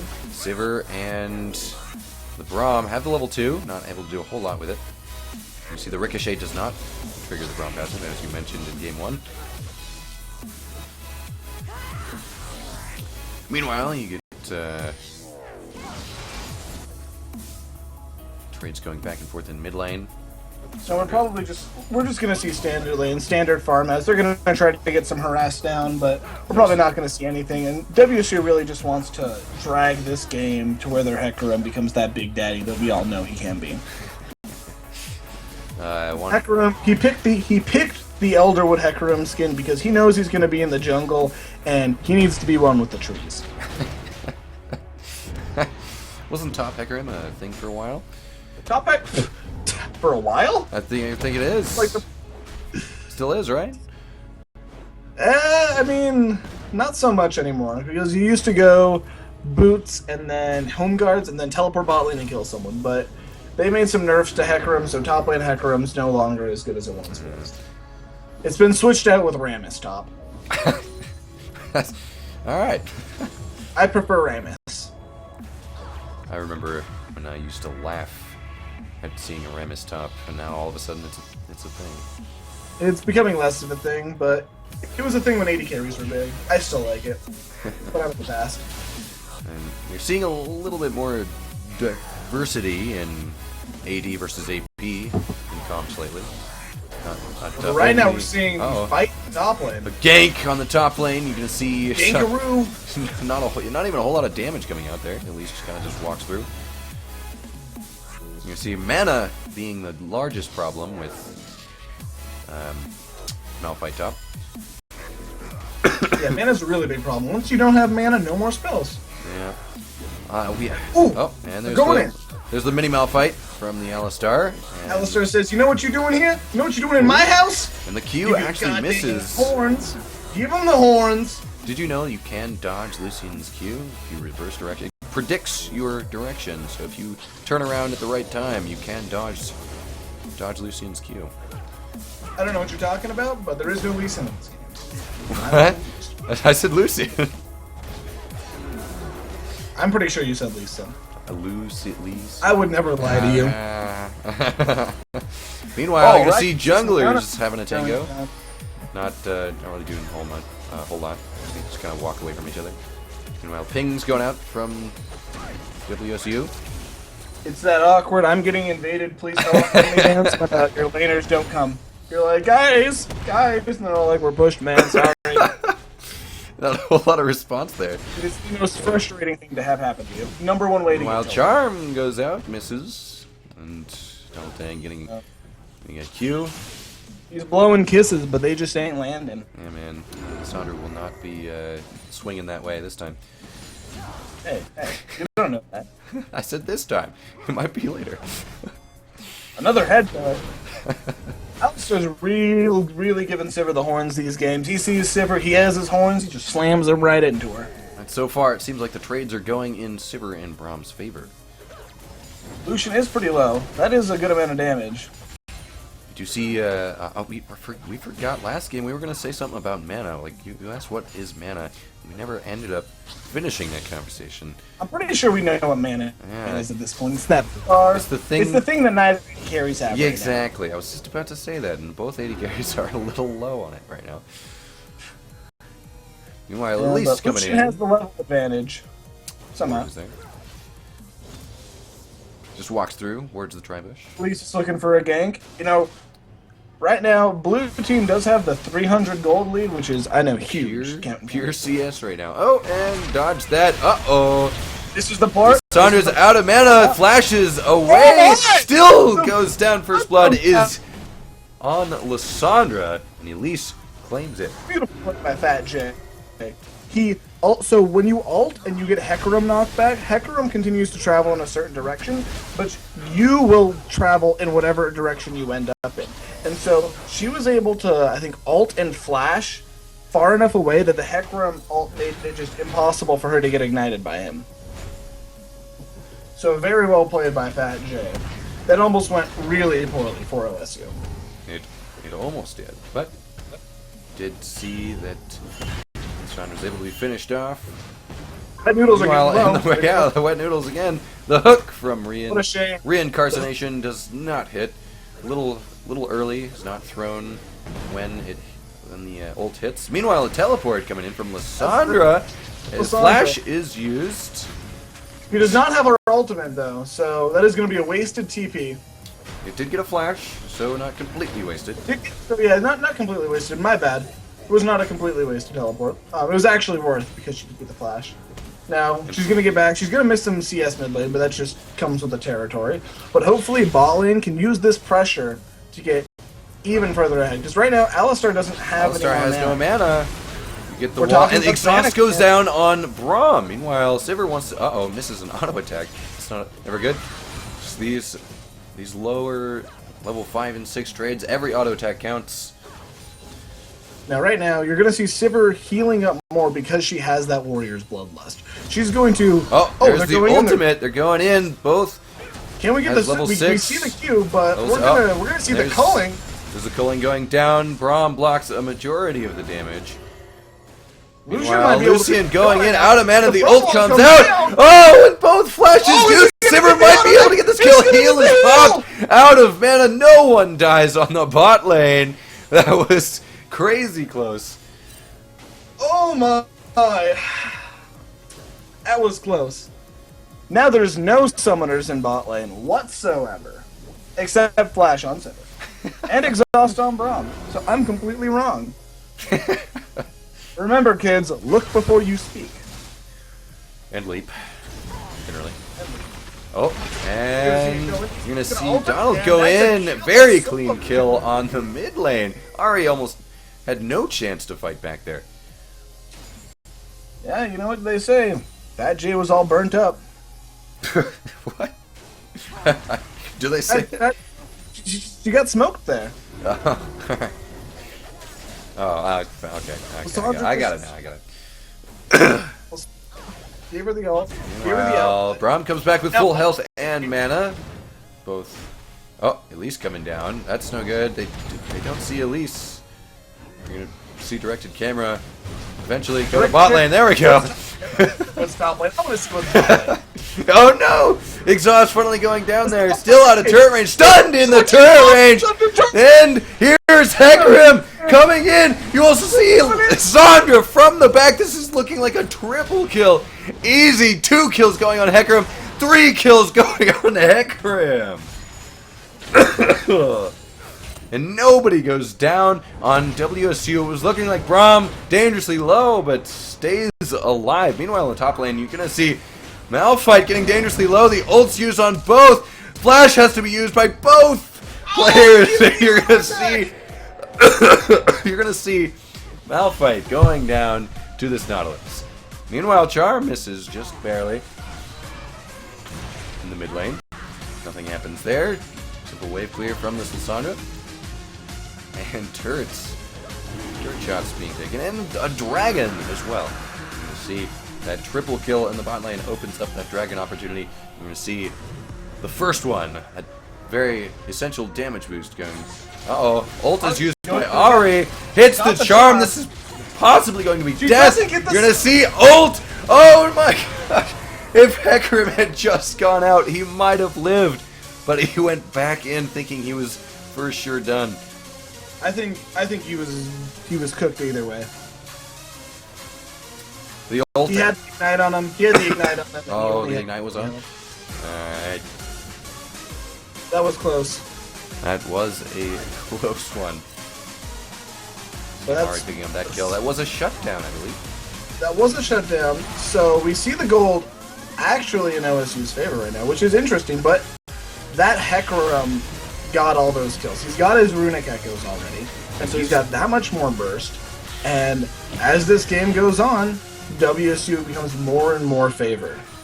Is Runic Echoes a thing to go on Hecarim? Once again, I don't play jungle Hecarim. I was watching...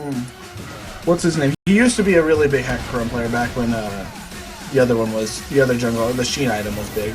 And he said Runic Echoes was like the only good one right now because all the other ones don't do enough. Mostly for mana regen in the jungle. We see a fight going on. Oh, the flash by the Lissandra. You're going to see the ult and tons of knockups going up. Alistar uses the ult to cleanse that CC. Meanwhile, Hecarim going to pick up another kill in the top lane. Well, he himself does not claim it, but he was part of the takedown. Yeah, that was a great Alistar pulverize. He knocked 3 members up. They were not able to kill that Lucian. They completely negated the CC that the Lissandra ult gave. Meanwhile, Ari in mid lane's able to almost take down the tower. He gets the charm off. He might be going for the solo kill. Does he have ult? He does have ult, and he chooses not to go in. I don't think he knew where Hecarim was, and he didn't want to risk going 1-for-1. Could have been a good one, as Lissandra's ult was down, used bot lane. Perhaps not communicated. Meanwhile, from Looking like we're getting some run. We're getting a teleport from OSU. The ultimate is used on the Braum. Meanwhile, another teleport comes He's in down. too deep. We also get Oh, Malphite. the Malphite. Braum The is Malphite still almost alive. Was that a headbutt? That was a headbutt. Did he get headbutt out? Oh, Meanwhile, Hecarim not in a good spot here. No. The ult goes down. The charm is Leave blocked this. by the Malphite. And then you see so many knockups coming in. Oh, man. Bravo, everything. Ari goes down. Sivert claims the kill. Meanwhile, you're going to see Alistar fall as well. Lucian has to dash out. That is 2 kills for WSU. What looked like a good rotation for OSU, with Ari looking like she was going to claim Hecarim's life. Ended up being 2 kills for WSU. Meanwhile, you see another 2v2 fight. Donald has to get out of here. Hecarim trying to roll in. The repel goes down on the Hecarim. Meanwhile, you see Malphite body blocking for the Hecarim. Gonna allow him to get out. Donald Tang kiting around. Still has mana. Plenty for spells. You're gonna see an auto attack fight. And you're gonna see... Oh, finally the ult goes down. Just waiting for cooldowns as Donald finally claims that kill on the Nautilus. They had the game in their hand, and instead of performing, they cracked under the pressure, I guess. It was looking like OSU was keeping up just as well. Actually, was in the gold lead, I believe. They were in the gold lead, and now they're behind. And if they keep making plays like that, I don't think they're going to ever close. They're not going to close the gap this game. But it is not over yet. The gold lead is not too terribly high. In fact, OSU has the only turret up right now. But you do have to look at a mental factor here. When That you're is true. 3-9, you don't think that the gold lead's only 1,000 away. You think the gold lead's much more, especially in a game 3 where the stakes are so high. Now this game is the first game of this Cascadia Cup split, and it really sets the tone for where you are in the standings. Both OSU and WSU are kind of considered to be around that same area. They're fighting for that 4th spot to a degree, because this game it's just more it's a must win for both teams. They really need to make sure they're picking up the wins against these opponents, rather when they face up off against Simon Fraser, UBC, and maybe even UW. For sure. Meanwhile, see Hecarim coming in for a gank on top lane. Possibly he decides to back out. Lands a little push to... Oh, actually decides to come back in. And the ult is used to interrupt the charge there. Turret doing tons of damage here. Nautilus actually winning the trade against 2 players. Uh-oh. Meanwhile, Ignite goes down. Oh, and the Orb of Deception claims is shot in the right direction. Meanwhile, in bot lane, you see Sivert blocking that cocoon with the spell shield very easily. So overall, many fights going down. Hecarim coming in once again for a gank on top lane. And a flash is used. Like another kill. The Spider-Man is there, interrupted by the Malphite ult, and that is going to be a very clean kill. Well played by WSU in the top lane. Meanwhile, we see mid lane tower getting at about half HP. A lot of pressure being made by Fat J. He's 40 CS up right now. Still down in kills and assists. But it's kind of like that Corky game. We need to see how they take their mid lane that's ahead and bring a bot lane. Bring a bot lane ahead. Oh, I kept the music on. I didn't even notice. You guys like the music or no? No. No? Alright, no music Hold then. on, music on.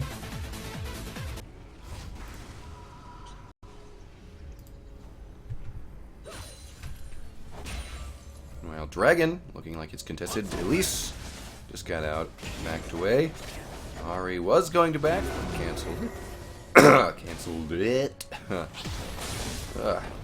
Being sick is wonderful.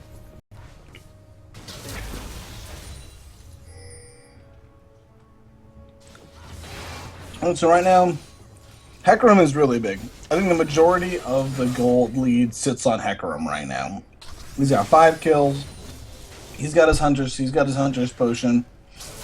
Hecarim is just going to keep farming, and unless Elise can create pressure, this game is relatively free dragon. Elise not around to contest it at all. Well, she's in the area, but does not get close enough to even get vision of the dragon.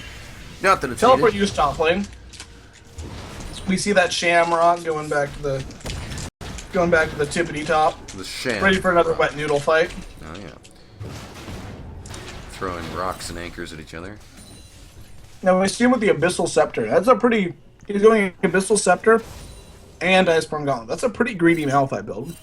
That's a Malphite build that's really good early in mid game, but falls off a lot late when you need to be the team's tank. Well, I do have a... Oh! The channel goes through the flash, and Great the first flash. dash is interrupted. The stun is almost there. She decides to going dash back in. Oh, and Ari falls. That was a great play by WSU, Elise is but... there. She Oh has my gold. gosh, you're She going to has see... gold. Oh, the repel goes through, dodges it, and the auto attack for Brahm's bot death. lane. Meanwhile, in bot lane, No. you're going to see Tower tickling this Alistar for an easy kill on this Sivir. Doesn't even need to use Flash. Doesn't even need to use Meanwhile, mid lane Ultimate. seems to be caught out. Meanwhile, you're going to see Elise Ult goes dying down. It looks very like Elise is fast. gonna Donald die. on a Lysandra, Trying to kill very Donald. close to death as well. The body block from this Malphite. Just enough He's going to to teleport to safety. Oh, that's probably a good move. Does not know where Lucian and Alistar are. Meanwhile, Pink Ward being cleared as Nautilus gets pinged to search for that Lysandra. He's not there. There's no finding him. That ship has sailed. Oh my goodness, that was a crazy Ari kill though. As the dashes... Ari didn't get a kill though. No. The kill on Ari. Oh, kill on Ari, yeah. Because the first dash was interrupted. The channel of Ice Tomb, or Frozen Tomb, actually went through the flash. But still, they put so much pressure mid lane that they were able to get so much out of that. And Hecarim was able to walk out alive, and so was Lysandra. And that was great for WSU. It was a 1-1 in the end. Meanwhile, Hecarim doing the damage that he does. He's gonna win. He's probably this going fight top to lane. clean this There's fight no up. mana Elise for a is hook. coming. No mana. Red buff burn, and there's the knockback to secure Nautilus's death for sure.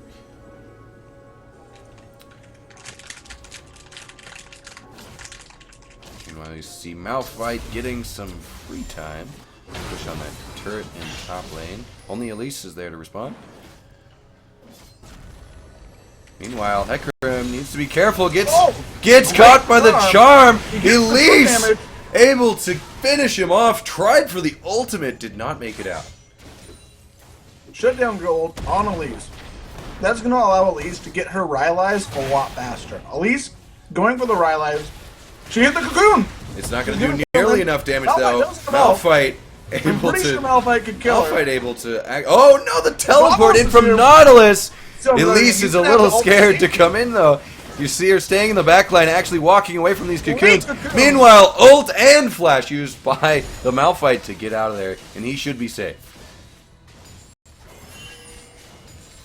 Now OSU should be able to take topside, and with Malphite's ult and flash down, they have a lot more pressure on the map now. All right, do we see? Nothing's going down in the mid lane. Well, you do see Lysandra's top able tower. to just on out of there. Top tower is Yeah. going to fall here. Push Always turret gonna continue lead to up create to pressure. 1 for OSU. The gold lead is nearly non-existent, so a very even game so far, despite the kill advantage for WSU. The tower difference probably makes that up. Meanwhile, you get the charm, and Braum is here from the back, and so is Hecarim. Hecarim's going to do that burst, finish off the Ari. Great dive by WSU. Meanwhile, They Hecarim definitely getting should a not little be bit able to bold get here. behind their turret though without any vision. Hecarim wants to push into this jungle. Probably not a very safe spot, as he leaves. It's not a safe spot for him. Is in I the think it's area. might be far enough ahead that they're able to do it. Braum is there. He is getting caught out right now. Meanwhile, However, Elise it does is looking- look like Elise is getting knocked up. Meanwhile, in the top lane, you see Wet Noodles once again whacking each other. Not doing a whole lot Mid of lane damage. goes down for OSU. And that brings the turrets to even. The gold lead jumps back up to WSU's favor, but just barely. However, top turret is looking like it's about to fall as well, and a 4-man pressure off of Are they gonna be able to go- WSU. It looks like they're going for Calfan. Uh-oh, Calfan's Calfan knocked gets back a into the little turret. too far He's- up, ends gonna up go dying. down. Lucian claims that kill, but the turret will fall. So gold-wise, Outer turret. It was an outer turret, so at least that they're offering some sort of gold back into the pockets, and especially into the pockets of the AD carry. meanwhile, Baron is actually being pinged by blue team. Which Baron's being pinged. Is it? That's is it a the first bold bingo Baron. The play? pink ward It's the is first set up. bingo play. They're doing going for a first bingo 24-minute play. Baron here. No, uh-oh. It's Baron. Nobody And even has an Nobody's- idea no. here. Hecarim is in the area. A few wards over He might the have wall. figured They're that- thinking they about. They figured think they that- might. Uh-oh. They They figured- know it's there. Hecarim does have. Hecarim He does not have does smite. have There is no smite on away. Hecarim. Uh-oh. There is no smite for Hecarim to smite this away. And Baron it's to OSU. claimed by Can't make it OSU. Hecarim. Hecarim looks like he's about to go down. Heal, and the headbutt almost knocks him into Ari. Lissandra able to clean that kill up though. Meanwhile, you're gonna see a flash, and Lissandra ulting herself, postponing death just for a moment. Man, it's a moment long enough as she claims 2 kills as Malphite comes in with the ultimate. I don't think he's getting out here. I think that Meanwhile, this Baron- OSU is looking like that Baron buff is almost completely wasted. 4 members of OSU going down there with Lucian being the only one still alive with it. they spent too much time trying to kill that Lissandra. They needed to take their Baron buff and just run out with it because they weren't able to answer enough damage on Lissandra when they were all there. It allowed WSU to rotate their entire team towards that fight. And since they had blown everything trying to kill Hecarim and Baron, they had nothing. And WSU was able to easily pull ahead and just kill 4 of them and take a tower and take a dragon. And so WSU is going to increase that gold lead by about 2,000 or 3,000. You're gonna see Dragon easily being claimed by this Hecarim. Smites it away. That is going to be 3 dragons for WSU this time, and it's actually 4 turrets on WSU's Now that dragon- scoreboard as well. Since it's the 3rd dragon and Hecarim gets scaling AD off of movement speed, Oh that's man. really big for Hecarim. It's like giving him, I think it's another, I don't know, something probably more like another like 5% more AD or something. I'm not sure. I thought you played thousands of games to do these calculations. 1,000 again. I don't know. I don't do numbers, man. Numbers change. I told you, I'll do any ability name and what it does, but I don't do numbers. All right, what's Malphite's abilities names? All of them. All of them? He's got Seismic Shard. All right. He's got Ground Slam. All right. He's got Unstoppable Force. All right. Not And googling anything, are you? Brutal Strikes. Brutal Strikes. All right. Am I right? Yeah. You're right. You're welcome.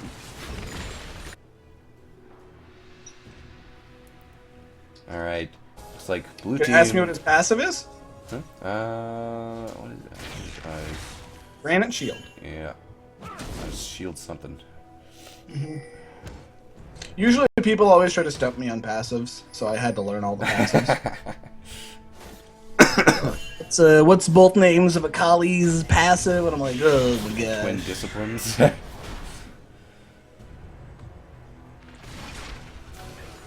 I studied that one. I studied the way of a ninja. Meanwhile, the ward coverage. You actually see quite a few pink wards still up for both teams in the river area. One of them on OSU. OSU's Southern Jungle falls to WSU's pressure. Pushing in here. It's rotating to the bot side. It's one of the only outer turrets left for OSU at the moment. Meanwhile, They're doing the Fnatic bush. They're doing the push. There's no blue wards up. Meanwhile, a hook goes out on Malphite, and you see almost 0 health loss. Oh! The flash ult! And you see Hecarim pushing Alistar. probably the wrong target in, Alistar's but not- Alistar still dies. It's even ult. Meanwhile, Ari deciding to split push that shoves up mid. And the teleport from Lissandra is going to stop that pressure. Meanwhile, Malphite ults into the background, gets Lucian. Lucian is still alive though, using that culling, doing tons of damage. Meanwhile, Nautilus falls well under the turret, and soon to be Elise. But never mind, the heal gives just enough speed boost to warrant WSU to back off. This is WSU's game now. WSU is so ahead. This is a decisive victory. Meanwhile, you If see, WSU pulls, they are 11 kills ahead. If That's they- 6,000 gold ahead at 29 minutes. if they don't Right now throw- is just a matter of time. if WSU does not throw, it is looking to be a very solid game for them. Well, it's League of Throws. Anything can happen. Exactly. Don't call it till it's over. Don't cull it. Don't call it. They do evolution. They do. The culling. Did I say cull too? Did someone buy a cull at some point? Yes, Lucian bought. I think Lucian bought. Someone probably bought a call. Here, I'll give you the check. I'll give you the discount double check. Alright. Sivir bought a call. Silver bought a Ben cull, bought- alright. Not cashed So in. Intolerable Fate picked up a call earlier. It's already cashed out, and they've sold it.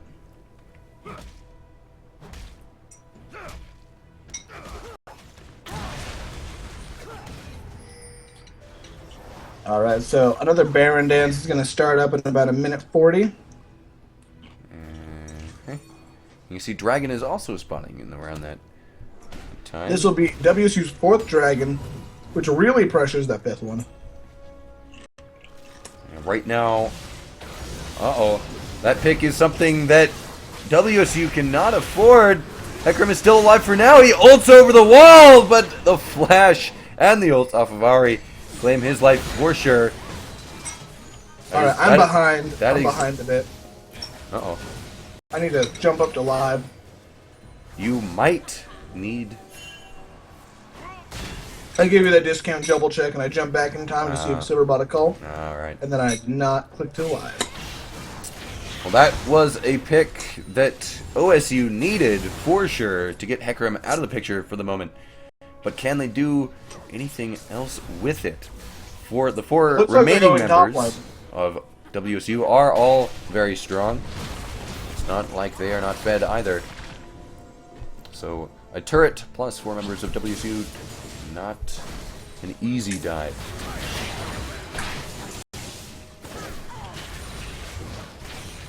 It looks like OSU looking to back off, especially with Hecarim back up. You know he's back now. You're going to see Elise might be getting caught out here. You're going to see Sivir ult comes in. Everyone is around. Malphite ults. There's a ton of knockups going everywhere. Hecarim is in. Goes after the Ari. Then you see the first 2 deaths going down. OSU's Lucian and Elise are down. And you're going to see double kill for the Lissandra. 4 members down for OSU. Ari is the only one left alive. And Baron is going to be claimed by WSU. At this point, I've gotten just so generic because I can't talk. Guard as well, but the show must go on. So we can't say that stuff on the same. Ults everywhere. Knockups. Stuff's happening. Ugh. The Baron falls down to WSU. The Baron is slain. The giant purple worm. Has given its giant purple buff to WSU. And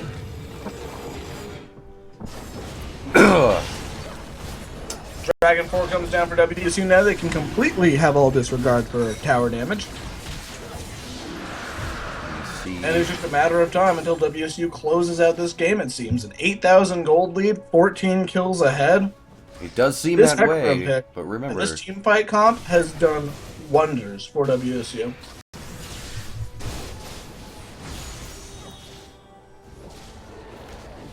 wow, Ari, one we were pinning our hopes on for OSU, not fed enough. Actually, More deaths than kills this game. It's a shame it happens. It does happen to the best of us. The thing that OSU has to look at right now is there any way that we can find one member of WSU and kill them so we can delay this Baron buff from taking a tower? And right now, And we Lysandra is the continue- one splitting off. And we can continue this game until we can get maybe more items and maybe more picks. Because right now they're playing a pick comp. They've got Elise, they've got Ari, and they've got Nautilus. They need to be going for picks. And when you're this far behind, it's incredibly hard to go for picks. Because the team fighting team, they could just... Oh, force whatever they want. Alfight And goes go- in! And you're going to see the Wamba combo. A nice knockup by Alistar into the tower. Donald finally ults himself. He was taking a ton of damage, but now he's back up to half health. And Malphite easily taking that tower for ages. 3 members of OSU falling under that. A very easy dive. Meanwhile, 40-second death timers. Meanwhile, Ari having to flash over that wall. This looks more and more like WSU's game, as you're going to find the first inhibitor turret going down. And the inhibitor will soon follow. Alright, and now it's just a matter of time for WSU. We've got probably about 3 minutes left. And 3 minutes left. they're going to look to take another tower, minutes? take the inhibitors, and win the game. It's very straightforward from here. Did you get confirmation from people already? No, in I the did game? not have confirmation. Alright. So you just calling it? You're predicting 3 minutes? I'm predicting 3 minutes. This game will be over in 3 minutes. Unless WSU wants to really play it safe and wait till the next dragon. The 5th dragon.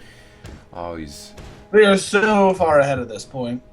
they might as well. I mean, I like getting 5th dragon. Fantasy points. Anyone trying to play that collegiate fantasy for Cascadia Cup, I guess. Yep. Ari's just picked up her Morellonomicon, and Elise has finished off that Dead Man's Plate, doing them do a little bit more damage. And that self-healing, putting that self-healing on Hecarim is really important because of how much damage his W does heal him in a fight. Dun. Meanwhile, you Alright, now see we just the play the waiting game. So WSU, they're looking to congregate mid lane, push it down, take the towers, and go for that victory. Calfans, finding who can 1v1 in the bush. you might see The the push pressure strategy in seems to bot be lane. working out for them so far, clearing the vision. You're gonna probably see pressure in bot lane, as the top inhibitor is the one that's putting super minion There pressure is this on. easy rot portal top lane, but all that does is delay the super minions. It won't stop them, and it won't start at pushing against them, but it will delay them from coming any further. Cocoons, charms For a getting pick thrown fight, out. not finding it. No catches there.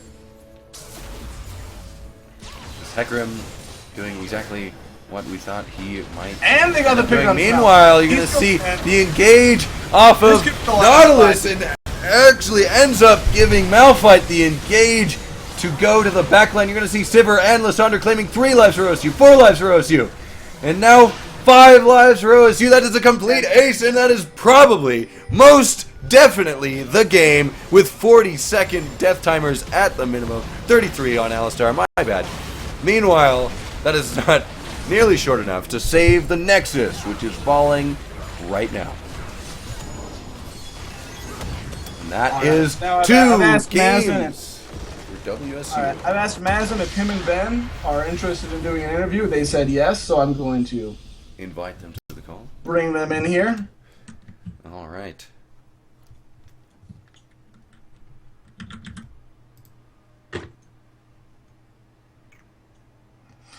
Alrighty. We got Chronic so- Penguin saying Heck has about a bonus of 34 AD from move speed, with 5% AD from Dragon as well contributing. Hello. Hello, Madison. Hello, Ben. So Interview. great games, guys. 2-1. So let's bring it back to the first game. So the first game, you guys had a really dominant early game, and then Corky happened. So what were your ideas of like getting back into the game once Corky was once Corky did his due? It wasn't quirky. It was more of just like we decided to stay under a tower and die, and then stay under another tower and die, and then they got inhibitor, and then the game was over. But that Corky, It could have was a been lot like of any misplays. champion that was 7-1. I don't know if you wasn't- guys remember, but there was a part where I tried to solo the Corky because I knew Donald was right there, and Donald just decided to miss all spells, and so that kind of spelled the end for So the it's game. Donald's fault that you lost the 2v1. Anytime we That was lose, it's Donald's fault. probably Donald's fault. Like just as like a general rule. All right, I'm glad to see there's camaraderie amongst teammates. So it No wasn't doubt. Corky's fault. And so the next game, that next game was much closer. Stalled out for a bit in the middle, but then Ben, you kind of did ridiculous amounts of damage. And you got that assassination on Oriana, and so like once you guys won that fight, what was your goal? Like what was the team mentality for winning the game after that? The entire yeah. You go ahead. I felt like that game we were in control. It just was our team comp didn't really suit sieging towers against they're heavy engaged, so we had to be wary of that. So we just had to play around neutral objectives and fight there. I really It was do. just very hard for us to siege towers. We just had a solid gold lead after like one 20-minute fight. We just kept on rising the gold. Basically, what I was gonna say is, after the Oriana kind of messed up a little bit by splitting to the side, and so her teammates couldn't protect her. And so after we won that one fight, we knew we scaled better, and so our entire mindset was just we don't mess up, because the game is in our hands. We scale better, and we just need to play. Yeah. What's it called? Play Safe. calculated safe. type of thing. Where we're not messing up. We're just taking them apart one by one. So that's why it was kind of a longer game. So yeah, you played it out, and you did great that game, Ben. You definitely showed up in all three games, but I definitely feel the middle game was the game that was the Ben game. Thanks, man. I like Twitch. You did a lot of Yeah, damage. and 7-4, 12-2. Yeah, Ben. Oh, I mean, but I thought Ben did a great job. And that last game, I actually called it at the very start. I said, WSU, they've won the draft phase. They just have to. The only way they lose is if they all lose early game. And so, Mazin, I know you like the Hecarim pick, and so we had some questions about why you go Runic Echoes and why you start Blue Buff. no, that game I just started blue buff because I wasn't gonna get a leash because we were going to invade. Okay. So I was like, I'm just gonna start blue buff because I won't have mana to do 3 camps at all. So I just did a very safe clear. And then, Yeah, and then Runic Echoes, you just do it for the mana and the movement speed, and the burst is really nice. if they had left All the other ones are just bad. if they had left Nidalee up that game, would you have picked Nidalee over Hecarim? Yeah, Nidalee's broken, so I always play Nidalee. I feel you did really well on Nidalee in the Basically. second game. I think what was your score? Thank you. 12 and something? They definitely took it. It was good enough for them to take it away from him in the third game. Yeah, they banned it the first, and then I think they were gonna test to see if I played it, and then they were like, well, he plays it, so can't let that go through. It's just a really, really, really strong champion that always has to be banned if you have the enemy team has a player that plays it. So, with your bans, you guys kept more or less the same bans over the course of the 3 games, switching out Corky in the second game. And were you targeting the jungler with those bans? It was kind of a mix. It was just yeah. take them off comfort. It's just is the main thing. I think after the first game, we just kind of noticed their jungler was a little bit weak on maybe not his not totally comfortable champions, and we noticed he played a lot of the Graves. So we just want to get someone out of their comfort zone, and it's just kind of. I mean, he didn't perform terrible on Gragas. He just he wasn't as powerful as he could have been on Graves, and we didn't really want to test. We don't want to see how good he is before. You didn't want to give. So we just kind them of banned the something Nidalee that he's very test? comfortable on. Similar how they banned the Azir and the Zed from Donald. He definitely had a couple of moments in this. There was definitely a couple of moments in the second game where there was headbutts or Gragas ults that definitely allowed some more deaths on his team. Most notably, I wish we had the clip, but there was the fight around Dragon bit. I think it was for your guys' 5th Dragon. I mean, you can't you can't always just assume every ulti is going to be fantastic. Sometimes you're all right, I can get this Cho'Gath out of position, but then you forget Cho'Gath will just one shot your back line. Yeah. So All right. So what's your plans? You guys play, I think, UBC next week. Yeah, we Oh, plan on winning. You plan on winning? So We can I plan get on a, winning can I get a everything. score We're prediction winning right now? Cascadia Cup. Score prediction. Mhm. We lose the first because we always lose the Yeah, first. we lose the every first, and game. then we just we'll outdraft them, dude. So you guys We- taking we a just book at TSM? We did adapt our we, guides. we take a break. We cry a little bit. Some guys like they have rubber ducky for like safety, and then after that first game, we come back and we man up, put on our big old panties, and win the game. So. All right. All right. What, do you- Congratulations, winning your first game. I'm not sure how we're supposed to report this, but I'm sure you guys will figure it out. And, Report. oh yeah, and good luck at in the rest of the Cascadia Cup. Thanks. Yeah.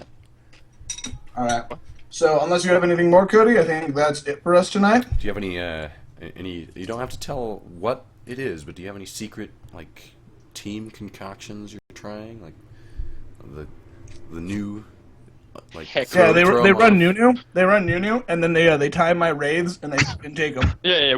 I play Nunu and time your small buff. Not like the small camps. I time like the little parts of it, like the little wolf. I just time each one. Oh, all right. If that makes sense.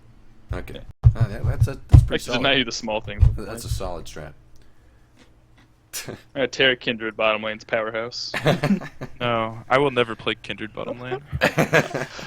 Not playing TF AD carry either. That's been discussed dude. as well. Unlucky. Just because my name has Fate in it doesn't mean I'm playing TF. It's not happening. You don't like TF? No. I like a mid. Just not AD carry. Oh, all right, okay. I understand that.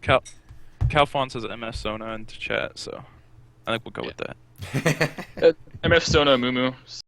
Curse of the Sad Bullet Time. It's a good season 2 strategy. We're pulling out. All right. Vote Oh. for Ben, by the way, for your treasure. Just want to Shameless throw that plug. out there. Shameless plug. Yeah, shameless plug, yeah. All right. All right. Well, good games, Well, guys. Thank you guys for the interview, and from all 2 people here at the WSU broadcasting crew, wish you all a good night and good luck in your classes. Yeah, man. Ted, we gotta start playing Civ now. All right. I'm shutting the stream off.